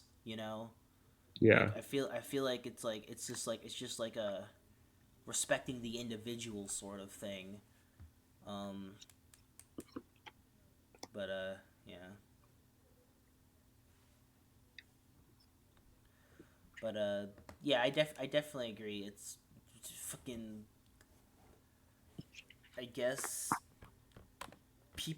people be crazy because culture or People be something. People be crazy. crazy. We've been recording for 2.5 hours, by the way. This is good. I want to make this like the original what's the word I'm looking for? My brain is deteriorating, as you can see. Yeah. Um, after 2.5 hours of recording, what's what RFCK? Yeah. Like Yeah. the RFCK videos? They're all gone now, by the way, because of Munchie being the world's most pathetic human being. I mean, yeah. This is Coverage just another garbage. example. This is just another example of how what we're saying actively hurts the world by removing art from Yeah, existing and stuff. Like they say that we're not censoring anyone, but you're self-censoring, which is just as bad. yeah, um, yeah. I guess I guess I wanted to talk more about like the ableist thing, like the whole mental illness thing, because mental like okay, because like I remember in 20 remember like 2016, everyone was like the depression thing was big, Yes, I remember and when the everyone depression thing was big. and then a lot of people are saying like don't romanticize mental illness. I Yeah, feel like that has happened too much, and now like all mental illness advocacy is just romanticizing it, or like being, or it's like reduced to like, oh, you gotta like you know, make sure you care for yourself, and like it's okay to lay around and watch YouTube videos all day, haha. um it's like that sort of thing, or like, oh, make sure you go get mental health professionals, and like that sort of yeah. stuff. Go to therapy. Everyone is just like, go to therapy, go to therapy. Like, It's either that, and it's like I feel like um yeah, therapy can help in some regards, yeah, but it's depending on who not you like are, but it's not like a end all be all. it's not like a broken leg where Yeah, like, oh, if you have a broken leg, set it in a cast and it will heal eventually. yeah, It's not like if you have a broken brain, go to therapy and it will heal eventually. No. In yeah, fact, I actually completely reject recoveryism, which is the idea that like everyone can or should recover, because it's really just tantamount to victim blaming. It's true. the saying like if you spread this idea that like, oh, if you're depressed, don't worry, you'll get better. You just have to keep at it. It's well, the truth of the matter is, a lot of people won't get better. A lot of people will just be depressed their whole lives. Or like if you have schizophrenia, you don't know, you're fucked. You won't get better. The idea of like, oh, just everyone can recover and everyone should recover. And if you're not recovering, then you're just not trying hard enough. You're not just, it's not our fault. It can't be our fault. It's just everyone Yeah, can recover and should recover. Like maybe some people shouldn't or can't recover. yeah, And maybe it's harmful to keep telling people that they should be getting better when they're not. and That's making it I worse. feel like it's a different framework too. Basically, I think it's like basically like it's not about getting, it's not because like when the people say get better, it's get better so you can exist in society better. No, I think it should be more like find a way to like accept your condition, I guess. Yes. Like find a way that a, because like I'm of the belief that like the reason mental illness is a problem is because we live in a society. If we live like if we lived in elsewhere where schizophrenic people can live happily, then it wouldn't be as much of a problem because it happened before, right? Yeah, and suffering is always going to be a part of human Like yeah, existence. and so like I think about that. It's like, well, I'm like, okay, find a way to like accept who you are and find a way to still do good things that make you happy in the way you are, but like you're not like, because like getting better is sort of like is also being like, well, the thing you have is wrong. It's not wrong, it sucks, but like you can still like you can lead a life you're satisfied with while still having these things, and it's sort of just a matter of like trying to work with it, right? But also if you can't do that, that's fine, you know, like it's completely understandable why you can't do that. Am I Yeah, making sense? you're making perfect Yeah, sense. Like I'm not like saying it's like a utopian sort of scenario where like yeah, all the problems caused by mental illness are really caused by society. right, No, like I think that people would still struggle and probably have always struggled and will continue to always struggle with mental illnesses. Like if you're yeah, maybe severely autistic, or and like you can't function very well without the help of other people. Like I don't know what goes on in the brains of those sorts of people. Maybe they're in endless pain, or maybe they're just having great fun all the time. It's I hard don't to know, it's hard to yeah, know. Or like schizophrenics, a lot of schizophrenics have terrible hallucinations where they, are just, it's fucked. Yeah. It's not fun. And I can't say like 100%. Oh, if only we lived in a place that would encourage your hallucinations to be good, maybe that doesn't work. Maybe you'd still be suffering terribly. True. But it doesn't mean I can't criticize the way things are currently dealt with. Yeah. Just because they'll never be perfect doesn't mean they can't be better. Yeah, I think people also focus on like an ideal everyone should reach, but that's different for everyone. Like I'm someone who it's really hard for me to exist in the world, right? Like I think about myself and like I'm in the position I'm in because I'm very autistic and bipolar, right? And I think about like, well, people around me would just say like, "Oh, you just gotta get up and go to therapy, and maybe you need some behavioral stuff." And yeah, I'm sure that may help on some level, but like, I'm not gonna suddenly not become autistic, right? Like Yeah, like I'm like the way I am is a direct result of me trying to push through and get better, but failing, and it's like, and right now I'm fine because I don't out there, but if I go out there and I have a job, like I have horrible like audio processing abilities. I can't take any like strong lights or sound really. Like that's why like despite Anlocon being really fun, it was also really stressful for me because it was like constant light and noise, you know. yeah, So like I like these things aren't going to go away, but I also just need to find. I found a way that I can not view this as a thing I hate about yeah. myself. You know? And everyone has to do that Yeah, to some degree. yeah. Like Everyone even has if to. even if what you have doesn't have a name, like you Yeah, might just be, I don't know, someone who doesn't like tomatoes. Yeah, yeah, just don't eat them then. yeah, And the problem is, if you live in a world like ours where everything has fucking tomatoes in it, you're gonna struggle. yeah, Just give people more freedom is always the answer. yeah, Freedom is always the answer because then people can just decide for themselves. They don't want tomatoes, and it might make things harder. This is the thing about freedom: is it makes things harder, and yeah. this goes back to Linux. Whenever you install like a free software, like some graphical free software, so not a terminal program because that's obviously the graphics on that depend on your terminal setup. But let's say you install a piece of free software that does something graphical, like I don't know, I was going to say dmenu, but dmenu actually looks pretty good. So let's say the default config for i3 window manager or any window manager for that matter, Yeah, like tiling window manager, free software window manager. The default configurations always look like shit. You can't. They're usable. They work, but they well. Actually, it depends. Like DWM and BSPWM don't even work without configuration. And i3 works, but looks like shit. Well, actually, you need some configuration to set up like keybinds and stuff. But regardless, the point being, the reason you do that is to avoid the problem of what's happened right now to Firefox, where yeah. Firefox has just updated their UI. I don't know if you use Firefox or I what. do. Yeah, I Have you know it. updated Firefox? You saw they changed their Unfortunately, UI, yeah, right? And now the menu, like the tab bar, is huge.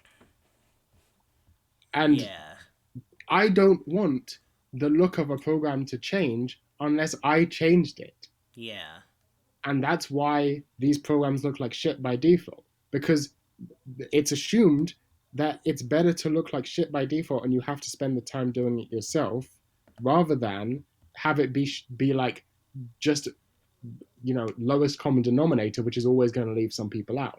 Now, okay, admittedly it would be reasonable to have a system where something looks all right but has the configuration options, and actually Firefox has this because you can edit the user chrome.css and yeah, import your own theme. So in some sense that's okay too, but user chrome.css is very limited compared to what I can do on Qt browser, which is much more extensible and configurable than Firefox.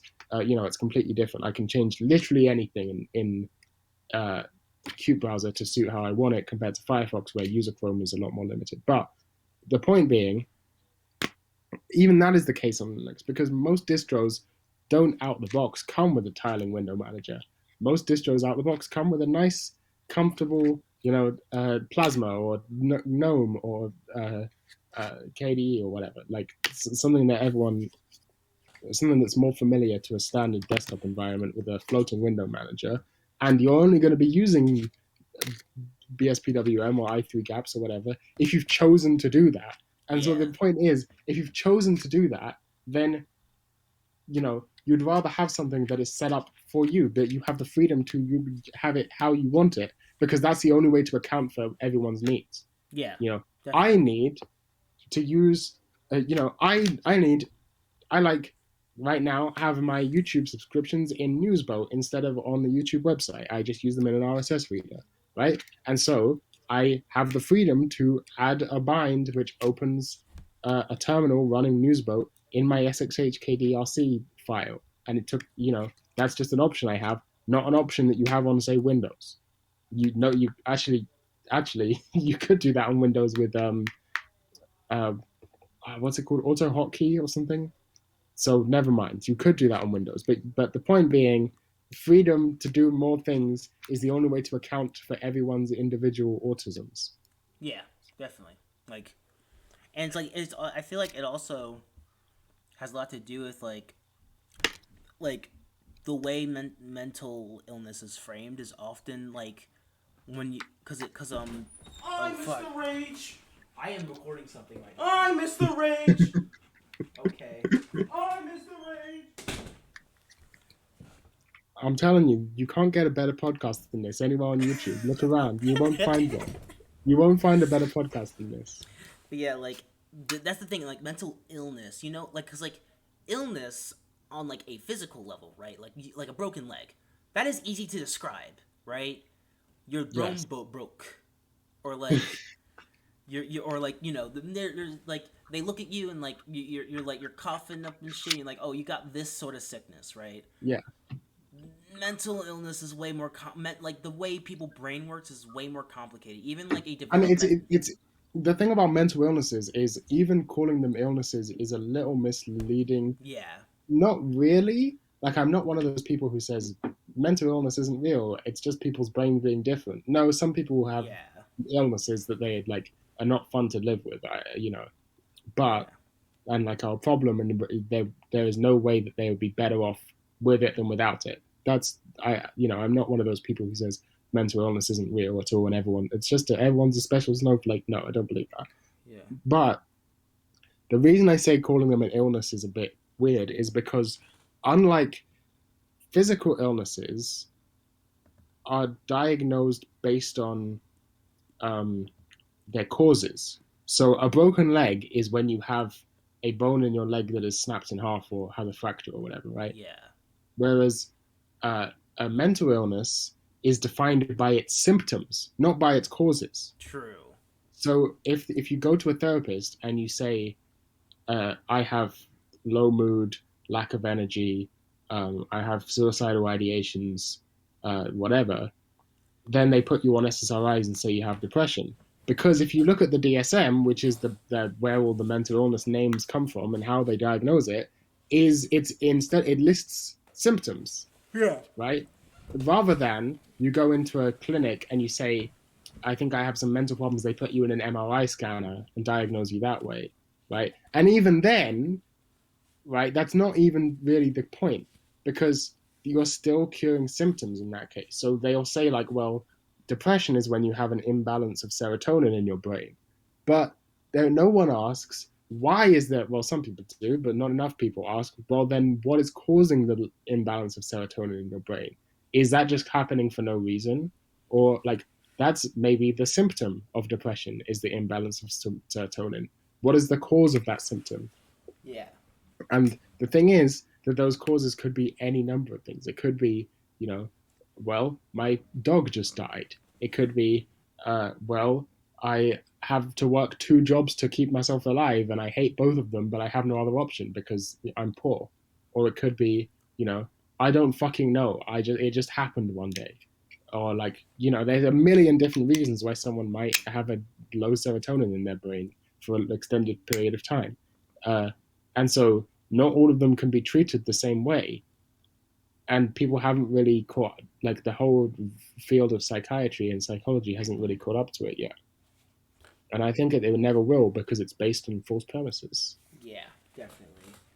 And like, and so like, but then you like, I think about because the reason I wanted to mention that is also just because like it also assume people like people will just like assume that this is how this thing looks. Like I like to specifically bring up autism because autism is not an illness; it's a developmental disorder that affects more than just your brain. Yeah. And so I think about how like the picture of an autistic person is like a neckbeard or like Sheldon from The Big Bang Theory, right? Um, and if you fall outside of that, then people will just deny your thing and Yeah. not actually try and like sit down and be like, okay, well, actually, because the thing about autism is that it can like you know most like the way people's brains works has to be explained in more than a sentence. Yeah, and that's exactly why women are underdiagnosed with autism. Yeah, um, because like yeah like it's usually men are represented in like the way women experience autism, right, is like tends to be very different just because of how women are treated. And so like Or if maybe it's because of no one knows. yeah Literally, no one knows. Maybe it's a biological difference in the way the brain of women functions compared to the brain of men. yeah Maybe it's a social difference because of the way women are expected to behave in society. Like no one yeah knows because it's impossible to study yeah or it's very difficult to study. yeah and like I think about that and it's like I'm just like, well, just like actually sit down and talk to someone and like understand like beyond this label and like why they can't do certain things because like some people would look at me and be like, well, Plunder has a lot of friends and can talk to people for a long time, but like I feel like when something goes beyond merely conversational topics and like I have to like interact with someone professionally or I have to confront an issue with them or it's like beyond just having a conversation, I don't even know what to do. I don't know the first thing in socializing on that level. I don't even know how to talk to normal ass people because all I know how to do is go on long rants like these. So Yeah, like and um no, the thing is, neurotypicals find that rude. Like, yeah, like that's the thing. Like I remember my mom, me and my mom like butt heads a lot when we talk because I often this is just how I speak, and my mom like is like calls me a narcissist or called me. It doesn't do this anymore, but called me a narcissist a lot, and I just didn't understand why she would do that until she explained to me. Usually people don't conversate like that, and that was the first time someone just said that to me point blank. no, because no one says it because to Yeah, them it's just innate. yeah, I really like I like the idea of switching the perspective on these things. Like, true. what if the standard view is of an autistic person rather than taking uh, so I like to do this with all sorts of things. Like you could say, like from our perspective, a tribal culture might be underdeveloped and they have all these archaic rules and strange hierarchy systems, and they everything's so difficult they have trouble farming or whatever.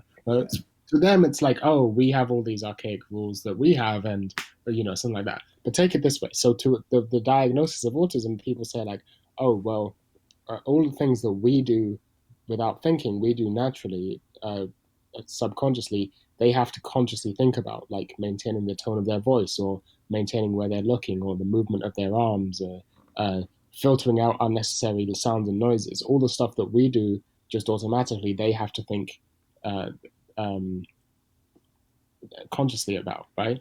yeah, But switch this to the perspective where autism is the norm. If you take it from an autistic perspective and diagnosing aulism as something strange, it would be like these people aren't conscious. They're not consciously aware of anything they're doing.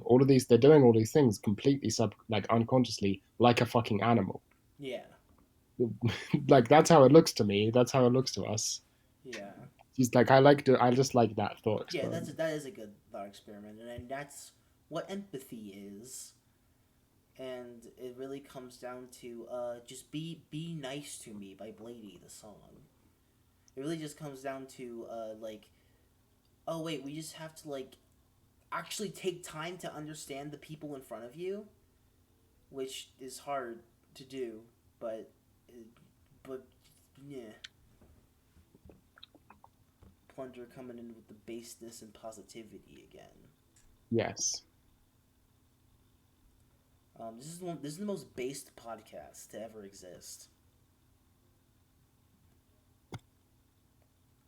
Niggas are gonna I have like agree. a week's worth of podcasts. They're gonna listen to it for like 20 minutes and then go do something else and then come back to it the next day. Yes,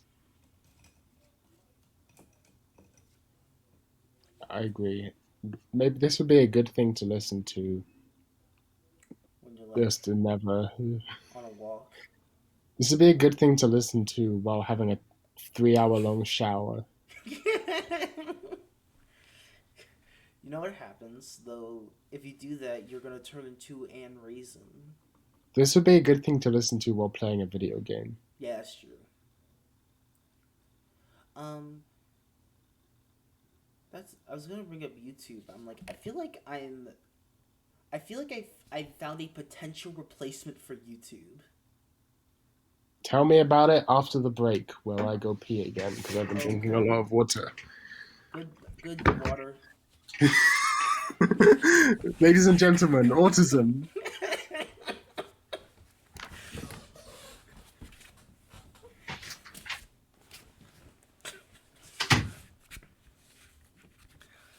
Should I freestyle again? Maybe.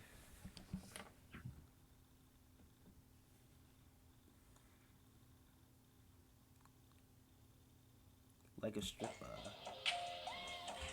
Hey, hey, hey, hey, hey, hey, hey, hey, hey, hey, hey, hey, hey. That bitch look bad as fuck, like an ecchi anime. Talking all that shit and you're gonna get sprayed. She's shaking her ass in my face, I love it. Young Ethernet, and I'm just gonna fuck it. I treat the twat wrong, yeah, I treat it disrespectfully. Young Ethernet speaking words intellectually, speaking like a pimp in 1972. I don't give a fuck about your bitch. I'ma go through and I'ma watch Thomas.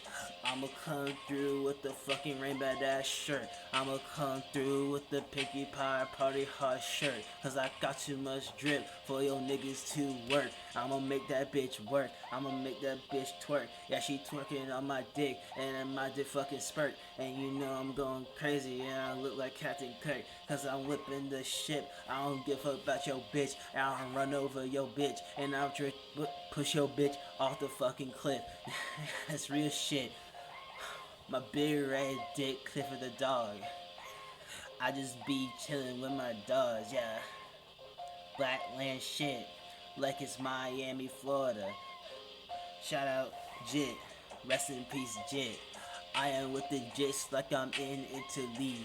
Nigga doing shit like 1, 2, 3. Pussy ass nigga, you gon' put up, and I got the strap. Nigga, are you down with that? I'm a cheater like a stripper. I'm that nigga. 100 bitches, and you know I look like Clifford. You know I look like Sesame Street. You know I look like Lucky Star. Yeah, I'm I back. look like Mariah Carey. Yeah, I look like I'm SpongeBob. back. Yeah, I look I'm like back. Gigi Shara. I'm back. Hello. I'm back. Ooh, yeah. Um, but yeah, I found probably not a replacement for YouTube, but a new hobby, which is lolcow databasing. Interesting. Okay, because I really like lolcows, not to make fun of them, but because I like building up a database of interesting people in my mind. And now I'm not, and now I'm just like, oh wait, I can just like open up a Word document and like have like like a faux my anime list thing, but like for lolcows.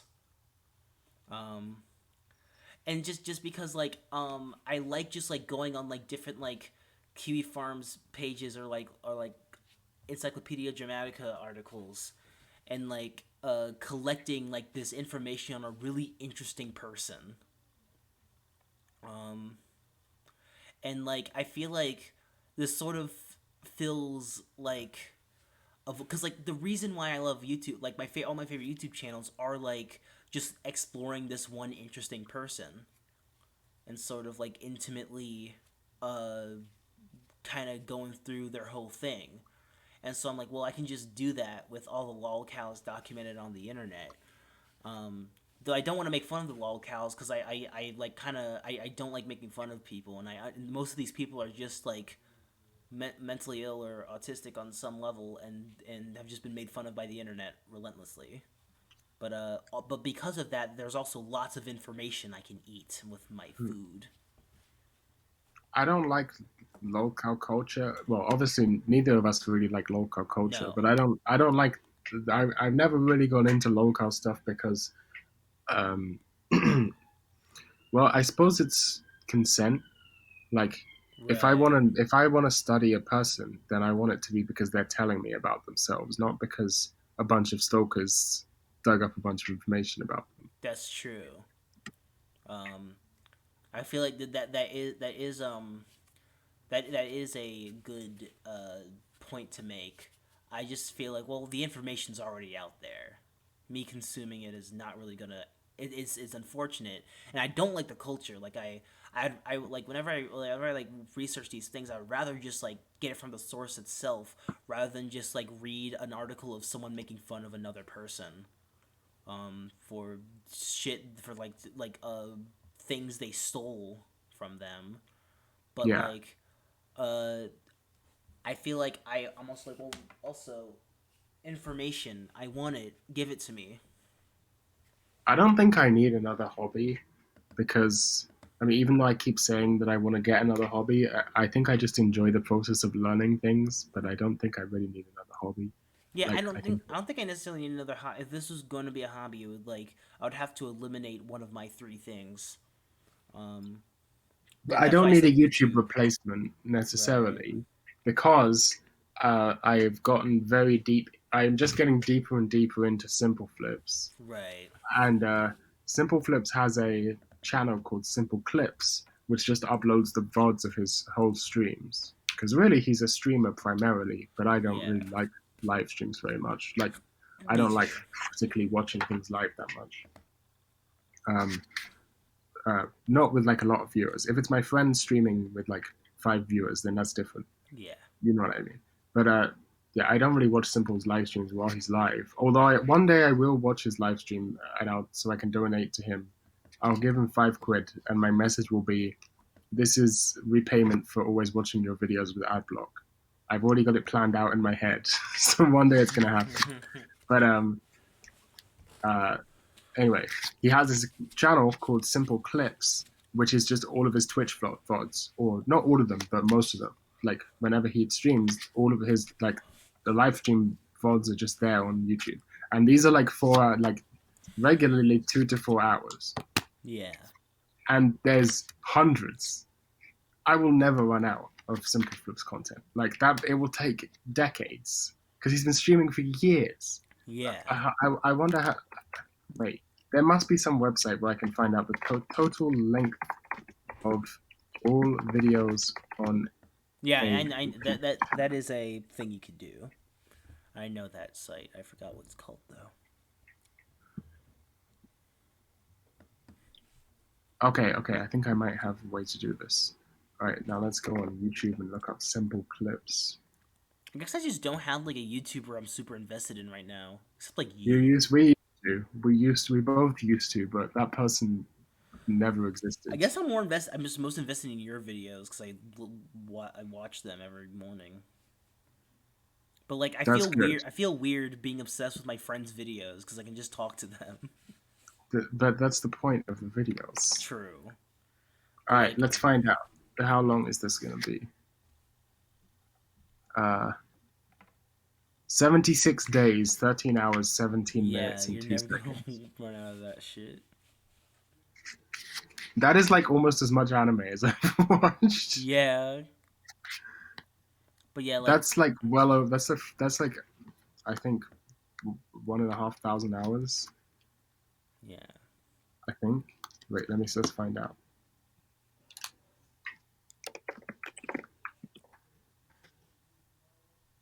That's 1,800 hours True. of Simple Flip streams, and the new ones are being uploaded every day. Now, this does pose a problem for me because sometimes I will watch a stream, and then that stream will be turned into a video, and then it's like I'm watching a video, which is like the highlights from the stream that I just watched all of. Yeah. So that's a bit weird. Like that happened to me recently, where he made a. Well, it happened to me a few times where I've seen a stream and then that stream's been turned into a YouTube video, and it's like I already know what happens. Yeah.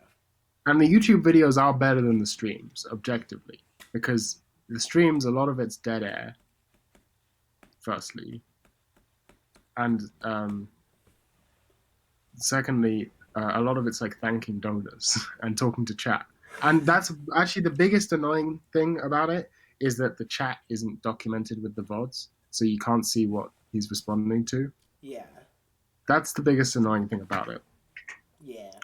Whereas obviously the videos cut all of that out, so it's just the funny moments and stuff. I think that actually highlights my problem because everyone that seems interesting to me is like a streamer. Like I think about like Mad Thad or Egg White. Who is this Mad Thad person? I will explain Mad Thad because Mad Thad is super fucking interesting, but I think about like Eggy. Eggy mostly just streams, and I don't care about streams. Though I like Eggy. I like Eggy's music, and I'm really interested in him as a person. But Mad Thad is a hard bop jazz album by Thad Jones, recorded in 1957 for Period Records. That's true, but also Mad Thad is this guy, this like black pedophile otaku guy. Oh wait, He's the guy who sung "Happy Birthday" to the fucking School Days girl. Never mind. Okay, no, I was thinking of someone else. Like a framed picture. He's mostly known for a video of him singing "Happy Birthday" to a framed picture of some bitch from School Days, and it was put in like a bunch of cringe compilations. But also, people who know Mad Thad know that he has spent most of the last decade in prison for CP because he was super careless about his attraction to children and his CP collection on just Facebook and Twitter. If you scroll down in his videos, they're all like really weird. It's like some like Reimu shit if Reimu wasn't completely retarded. It's like it's a similar thing to that, but if it like existed in like 2008, right? Like these really like low effort vlogs with like kind of clickbait titles. And he recently like got out of prison, and has been streaming a whole bunch, and everyone's been catching him up on what the fuck has been happening in the world. After him like being in jail for like 8 years, and like he also has been diagnosed with antisocial personality disorder, which is interesting as well. So it's just this guy, that like I've been just like looking closely at. I'm just like, damn, you exist. This guy seems based as fuck. He's pretty based aside from being an actual pedophile. But, I mean, that's kind of based. Yeah. No, it's not based. I do not endorse that pedophilia. This was a joke. Yes, that was what you call a funny haha. But yeah, like he's just been streaming for like hours recently, and like his recent stream he was showing off his like fucking School Days Blu-ray because he's really fucking into School Days. Like he loves. I hate School Days. I mean, I get why you would like School Days. Like no, I hate it. It's one of my least favorite. Yeah, I know why. But I get why someone would like it. But I just thought it was boring. I just didn't really think. I thought it was like, oh yeah, that's like interesting. That's kind of like a whatever. It's boring and stupid and shit. It is boring and stupid. I don't think it's interesting either. I don't think anything about it is interesting. It's the most obvious like I'm gonna do subversion type of thing you can possibly think. It's worse than like Dark Magical Girl. It's just awful. Right. I mean, yeah. I mean, like that's the thing. I'm like, if you're interested in that kind of subversion, then I guess you could. But it's not. I don't think you can even call it subversion. It's just being edgy for the sake of being edgy. It's like it's just awful. Yeah, that's what I got it. That's what I got it from. It's definitely like it was very boring and very just like, oh, it's edgy, I guess. I mean, the only reason people know about it is because of the ending, right? Yeah. Because it's it's a visual novel, Yeah. right? Adaptation, And also the visual novel is just anime too. Like the visual novel is like animated. Yeah, and but like how visual novels have a bad end and they have like true ends. Like each character has a root with an end, and often they'll have bad ends as well. Yeah. And what makes School Days unique, and this is actually kind of interesting about it, is that the anime directors chose to use a bad end for the canon anime ending. So one of the bad ends from the visual novel they chose to use as the ending of the anime. I don't know of any other anime adaptation that's done that. Yeah. So that is mildly interesting. It's a shame that it's stupid and fucking stupid. Yeah, I mean, I watched it in one night. I forced myself to watch it one night. I also watched it. I also marathoned the whole thing and hated it. Yeah, I was just like, why did I do this? Whatever. I gave it a 3 or 2. Yeah, I gave it just fucking. There's nothing in there that I particularly care about other than like. I like how it looks sometimes, I guess. And like, but yeah, it's definitely whatever. But it's also just like seeing someone this into School Days is. Yeah, that is based. That is pretty based. based. It's like I think Insane Clown Posse is stupid, but I shouts out my juggalos. I like Insane Clown Posse, not as much as like Carla, but like. Yeah. I've only ever liked When I'm Clowning because I like the fact that Danny Brown, Shaggy Two Dope and Silent Bob or whatever his name. I like that they rap and it's just terrible. And you think like, wow, what the fuck is this beat? This is the worst thing I've ever heard. And then Danny Brown comes in and you realize, no, they just are terrible rappers. And Danny Brown fucking kills it. And it's like amazing. And then the juxtaposition between the two people, that's what I like about it. Yeah. I I like ICP because I like the white trash clown aesthetic a lot, and also it's a it's pretty close to plundercore. I wouldn't say it's complete plundercore, but whenever I need to explain the appeal of something, I'm just like, yeah, it's plundercore, or like. Close. I mean, I appreciate it. No, like that's the thing. It's kind of like there's a few things in life where it's like I don't like this thing, but shouts the fuck out to people who like it. Yeah. Magical Girl Otaku, shouts out. I mean, I'm like, I'm not super into magic. I don't hate it, but I'm not, I'm not like the world's biggest Magical Girl Otaku. Yeah. But shouts out to you, right? Yeah. Shouts out to Mecha Otaku, a dying breed. Oh, 100%. Shouts out to Mecha Otaku. Like Gundam Otaku. Shouts out Tokusatsu people. Yeah, 100%. Yeah. Yeah, I'm not. I don't think I could get into Tokusatsu or Mecha just because Magical Girls do it better than those two. Yeah. And shouts out to Juggalos. Yeah. Like these are the things. Like I'm not so into Juggalo music, but if you're a Juggalo, shouts out to you. Yeah, I love Juggalos. Juggalos are very. MLP, I can't get into MLP, but shouts out them bronies. Yeah, shout out them bronies, especially if you like it beyond season 4, because I just can't stand it from season 5 onward. Like, shouts out if you like Equestria Girls. The second Equestria Girls is the only good one, in my opinion, actually. I've never seen it. I just know that it exists. Shouts out. Okay, biggest ever shouts out to anyone who's read all of Full Art Equestria. I don't think anyone... Yeah. Actually, this is the perfect channel where someone in the comments might have read Full Art Equestria. I'm sure someone... whoever it is, someone in the comments, please tell me if you read all of Full Art Equestria. Maybe I feel like that's something Dotesmite would do. I feel like if we both started... We should conspire. Here, this is my Jewish blood coming out. Let's conspire. Yeah, 3 hours into the podcast. There's no way she's getting this far. Yeah. We should conspire to meme Dotsmite into reading Fallout Equestria. We should both separately bring it up without mentioning anything to her. Yeah, this really seems like your thing. Evil laugh. Yeah. Evil love, exactly. That's what we should do. Yeah, I agree. Spread the meme. Spread the meme. Spread the meme. Hashtag. Hashtag get Dosemite to read Fallout Equestria. It's snappy. That's what I like about your hashtags. They're snappy. They roll off the tongue. That's what I like about you. You're good at these things. Yeah. Hashtag make it so to get the Dotsmite to read the book that is called Fallout Equestria, the one that's really long. Hashtag that. Yeah, that's the full hashtag. I'm on the M board right now. They have Muv-Love General. The Mecha What's board M on again? 4chan. Oh, Mecha. Yeah, Muv-Love's a Mecha. I haven't read it.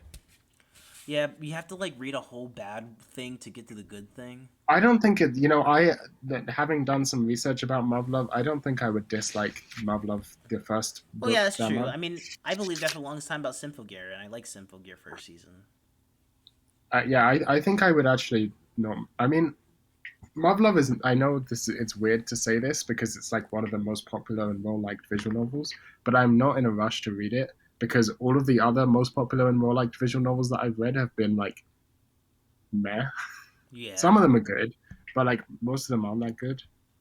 Right. And by most of them aren't that good, I mean I didn't like Grisaya, and everyone loves Grisaya, and so that just made me realize like, oh, no matter how niche you go, the most normie thing will always rise to the top. Yeah. That is definitely true. So you Like gotta... basically the only place to talk, I suppose the best place to talk about visual novels or like the center. I don't know what it is, but Reddit is what I'm saying. Like I went on r/visual novels because I don't know where else to talk about visual novels, and they have shit taste. I took some of their recommendations. I read 2 VNs. I read 2 of them. 9 on the recommendation of a Redditor. And they were shit. They were just terrible. I don't know why I don't know how people have such bad taste. I think you can talk about VNs on JP. You can talk about VNs on JP. Yeah. But I don't know. I'm not much of a 4chan user, nor do I particularly trust people on 4chan to have good taste either. That's true. They often have really bad taste. And plus, the funnest thing in the world is exploring VNDB, my favorite website. Oh yeah, VNDB is... Yeah, definitely. I spend as much time scrolling through VNDB as I do reading visual novels. Scrolling through database sites is just the most fun you can have. Yeah, and I already have enough shit to read to last me a year at least, so yeah. I'm not really in a rush for recommendations. I'm gonna finish Magikoi, I'm gonna finish Canon, I'm gonna read Princess Evangeline, I'm gonna read some stuff I can't talk about. I'm gonna read what else? Let me see. Ever 17. I'm gonna read Under 11, which is not a lole thing. I don't know why it's called that, but they're not under 11 years old. It's got nothing to do with that. I think it's like Under the Ocean. I don't know why it's called that. I suppose I'll find out when I read it. I'm gonna read the one about people who can fly.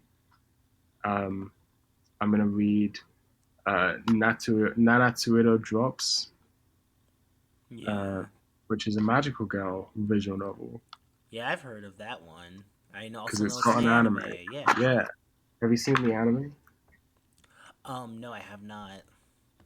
Well, I'm gonna read the visual novel, Yeah. and I'm gonna read something else. I don't know. I can't read. Umineko. I'm gonna read Umineko one day. I'm gonna read Higurashi one day. Honestly, Higurashi is overrated. Oh no! Don't let the people hear you. It's not that good. Damn.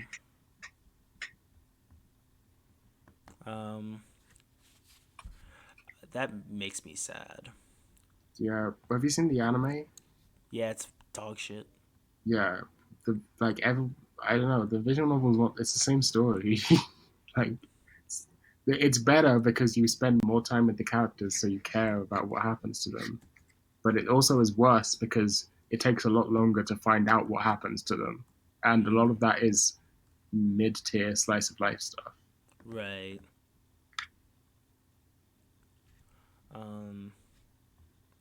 Damn.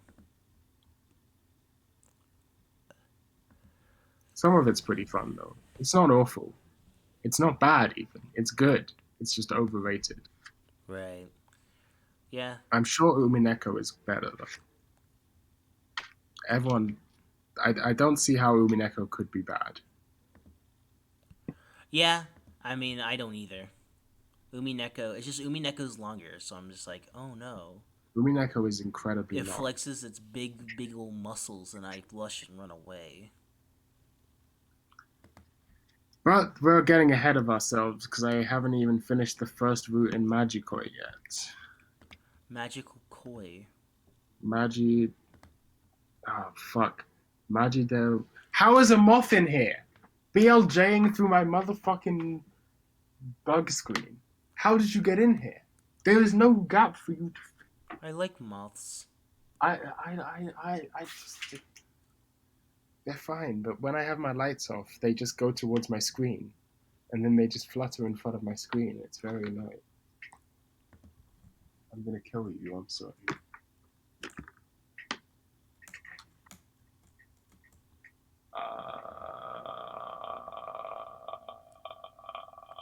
What?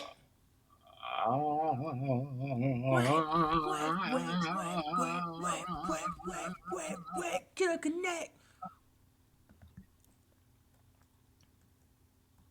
Hold on, I gotta go kill a moth.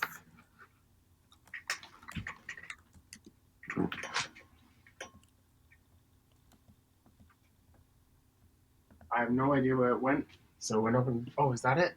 No, that's not it. That's just a thing on my wall. Don't know what that is. Okay, well, no moths. You live for now. Oh, I see you, bitch. Oh, you think you can escape me? You escaped me.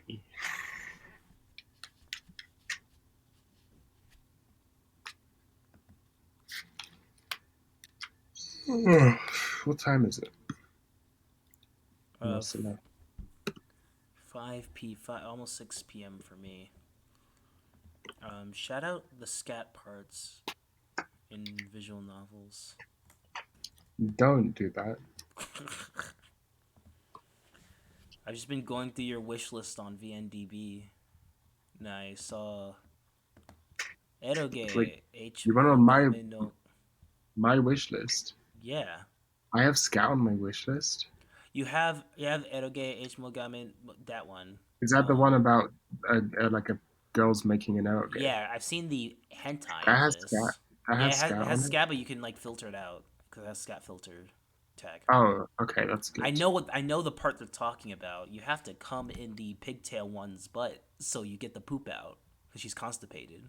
Because it's also a scene in the hentai. I don't know if I'm gonna read that one. That one I added like I added that to my list. What's the word? Dubiously, Yeah. regretfully. No, like I don't know what the word I'm looking for is. Well, we're like literally like 3.5 hours into this podcast, so I don't regret saying that I am the most scat friendly person I know of when it comes to my porn. I range from neutral, like small amounts of it, or like just like I range from like neutral to it could be good in some scenarios. Usually humiliation related. But I'm not anti. Got it. I'm not. Shout out. No, moths are friends though. Yeah, well, they're also dead. Okay. Hold on 1 second. Be right back.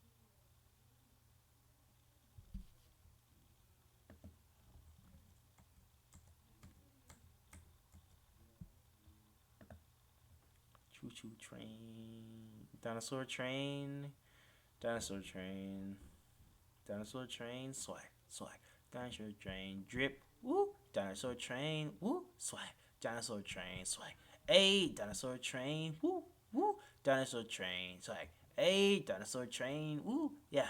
Dinosaur train, swag, swag, yeah. Young Ethernet, come and do a dinosaur train. I am orange, I am dead. I like the moth, no thank you, just killed. And I am Pinkie Pie, and I'm gonna kill you. I have a deep penis, and I have a torpedo. I have a big bitch, she's in a Speedo.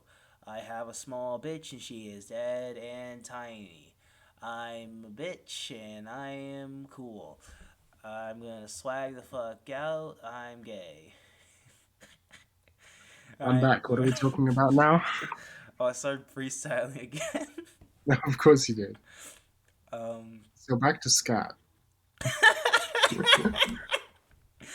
yeah, I just talking about how I'm the most scat positive person I know of. I'm not even I'm not even into scat. It's mostly bad. It's mostly bad. It's just like I am way more tolerant and more like it sometimes. But I just don't know any. I don't know any scat fags, which makes me sad. Yeah, I will say I am hard against, but I have no problem with people who are No, for. I want to actively Well, find people who are for it because it's really rare. yeah, I guess it must be bigger in Japan because there's a lot of it, Yeah. especially piss. The Japanese people love Oh, I piss. love piss. Piss is Yeah, one of my top fetishes. I know. Yeah. This is a widely known fact. This is a why they often call me Piss Plunderphonics. Yeah, the thuggin' pissin' dyke.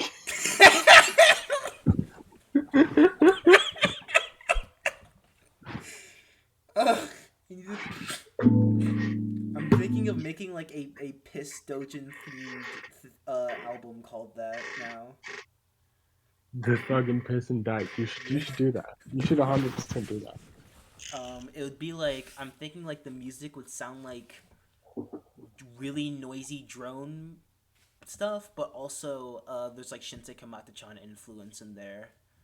Where Yeah, that sounds like I like scream while my voice is like really pitched up over like I like that. I feel like that's the best type of. What are we talking about? Music? I think that's music, right? yeah, it is. Yeah, I find it kind of annoying because it's in uh, it's in everything. It's like something good will be happening and then suddenly piss and you're like, ugh. I I like mean, when it's the I lolly mean, fruits and you're not like dojins. that. Yeah, I'm like it's like, oh fuck, I wet myself, and I'm like, fuck yeah, Yeah, I'm like, let's just skip forward a few pages. yeah. Yeah, I'm a normal person. I totally don't have any weird. You've seen my VNDB page. I I'm mean, scrolling through it right now. Most of these are not that out there fetish yeah, no, they're wise. not that out. I'm not that out there. I don't think that's a. I used to be more out there actually. I've vanillaed up. I Yeah, used to be much more out there, but nowadays I'm more less out yeah. there. I feel like a lot of people Just like children, really. Joke. yeah. For legal reasons, I must make sure that everyone knows this was a joke. Yeah, this The is a joke, the humor fiction. comes from the fact that everyone knows that We're not there is real. no possible way that I would be. Yeah, that's true. But yeah, like I guess like a lot of people are more into pain. I'm just more into gross things like vomit and pee. Yeah, I'm not really into those things.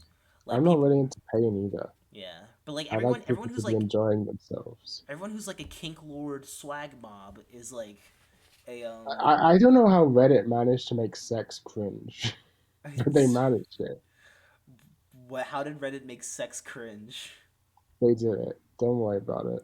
It just Okay, happened. can you link me a documentary? Yeah, I'll make one. Okay. can you make? Can you just make a video called "How Reddit Made Sex Cringe"? That's a good idea.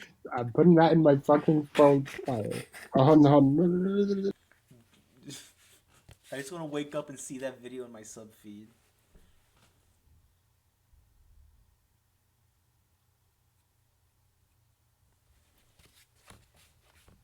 Hello? 1 second. Okay.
I'm gonna make a thumbnail for this shit. Okay, I'm back. What are we talking about?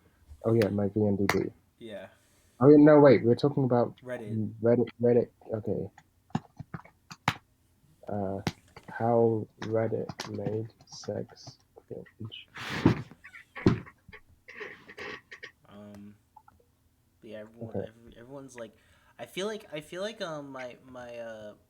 like my kink stuff over here. I'm just like, yeah, I'm like very much like I had to deal with a lot of gross things as a kid, so yeah. Well, like bodily functions I sound have pretty absolutely good. no explanations for mine. They make no sense. I've been trying to find explanations for mine.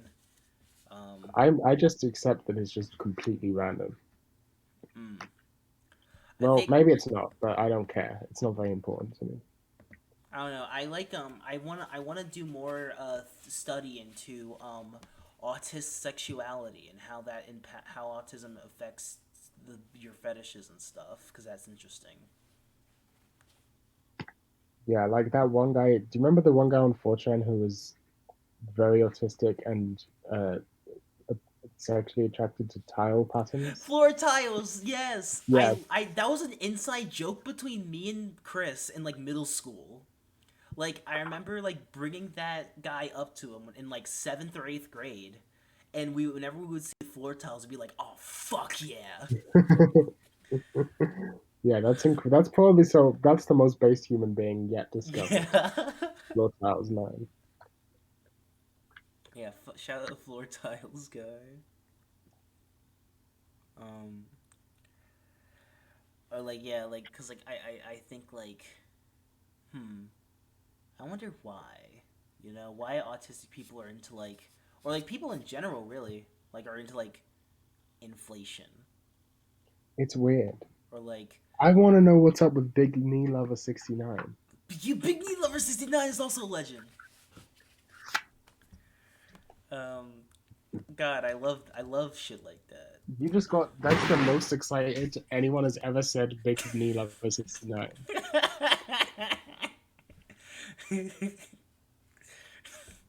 I get really excited. Oh shit! I have a notification. I was looking. I was gonna go. I'm gonna go. Wow, they Follow. haven't. Wait, are they still make? When was this posted? Oh, 2017. Oh, Okay, they okay. Then stopped there's no making reason to. DeviantArt. Yeah. Yeah. Big Me 1116. I was gonna follow them, and I also have a notification on uh DeviantArt. Someone is watching me in my window.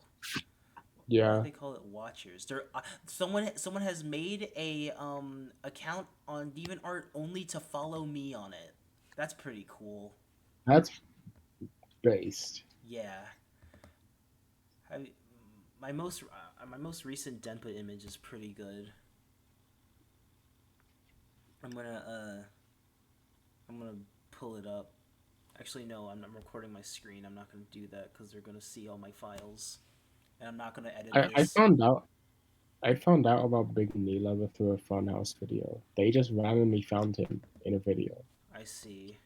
Because they used to, I know you haven't watched Funhouse videos, but their gimmick was they would play a video game, Yeah. like in demo disc, for example. Like the demo disc. So a long time ago, there used to be demo discs, which were Yeah. like discs with a bunch of game demos on them. And so they got their fans to send them in all sorts of demo discs, and then they would play through the demo discs without knowing what was on them, and play through the games on the demo discs, and it was all very funny. A lot of like terrible games and stuff, and they'd riff on the games. But one of their running jokes was that after, it's not really a joke. Part of the structure of the show is that after they played all the demos, they'd look up Rule 34 of the characters in the Oh games, yeah. and that's how they came across Big Knee Lover 69. I don't remember. I think it was Samus or something. I don't remember what character it was, but yeah, that's how it happened. I see. Yeah, that's pretty cool. Um, I think what were their reactions to seeing Big Knee Lover? Do you know, I wonder if I can find that video. I probably can. I'm making a thumbnail for this video right now. I'm gonna put in a Big Knee Lover, drawing. I'm putting this Kagami one. That does not go in my Doremi folder. Kagami Hiragi from Lucky Star with amazingly huge knees. Enjoy.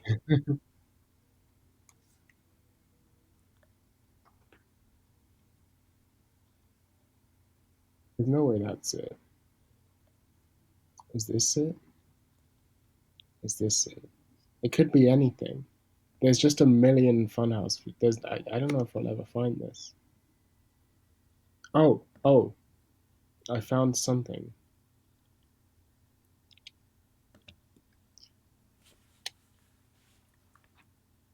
Oh, okay.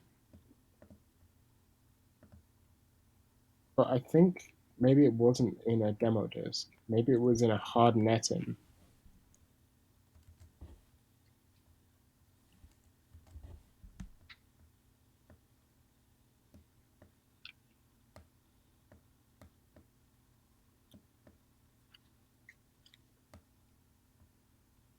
Hold on a second. I like how this podcast is now mostly silence. Okay, I found it. Um okay, I found it. Funhouse.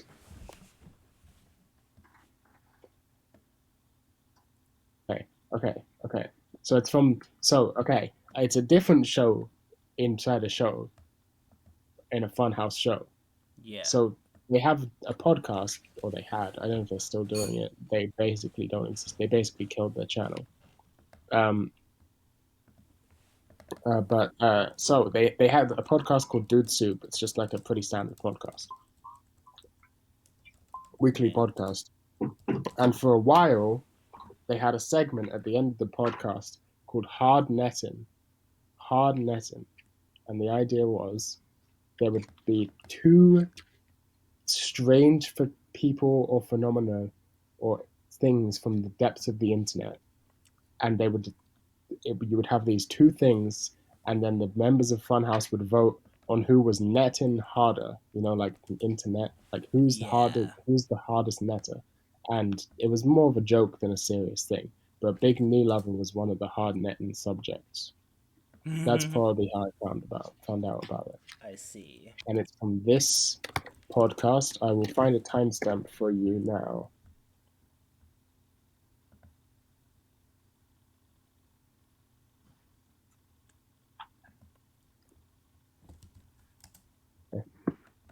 Here you go. We can watch this because who cares?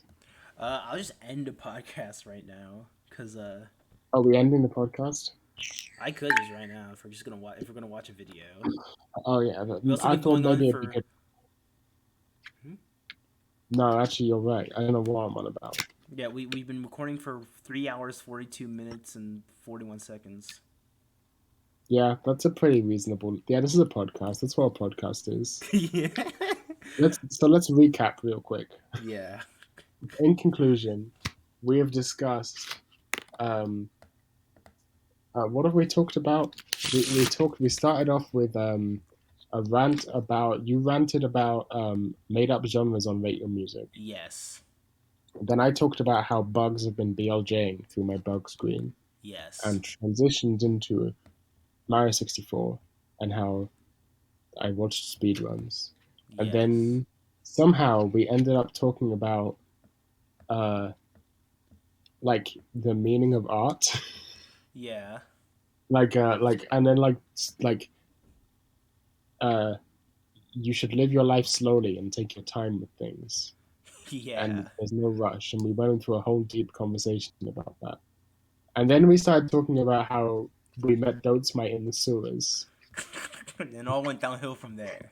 And it all went downhill from there. And then there was like a big anti SJW segment, Yeah. I think. And I don't remember what happened next. Um, But this has been what's this podcast called again? Hitmob No, it's a terrible that's not a podcast, that's a porno.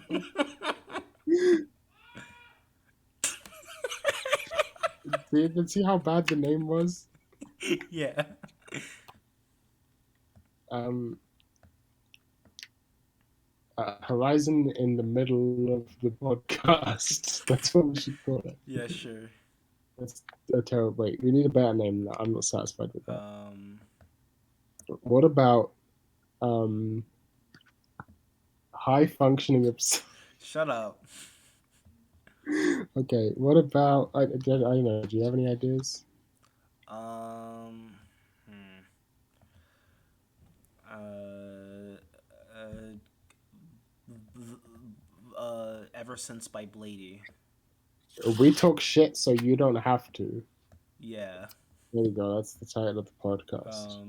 We talk shit, so you don't have to. Okay, Hitmob killing bitches. Swagged out Keck remix. Keck edition. Keck remix. Keck remix, yes. Swagged out Keck remix. I just made Yeah, here's what if it's a crab stack backwards and then brackets swagged out Keck Hitmob'S Yes. swagged out. Yeah, so okay, here's the name of the. How the fuck do you say crab stack backwards?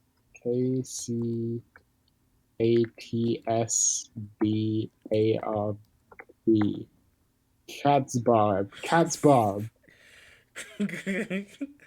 Kcatsbarb brackets Hitmob'S swagged out Keck remix.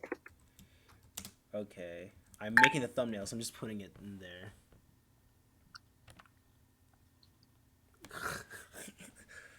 Alright, so lagged out Keck remix. Impact font. Of course. Sharpen everything. Yes.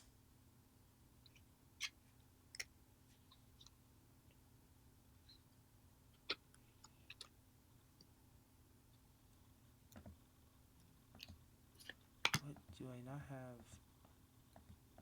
Do I not have fucking impact font on here? I bet I do, nigger. Maybe you don't. Yeah.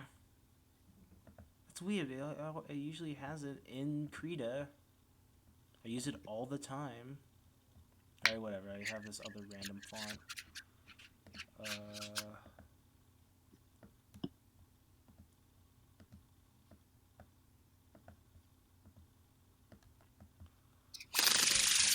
Anyway, bye.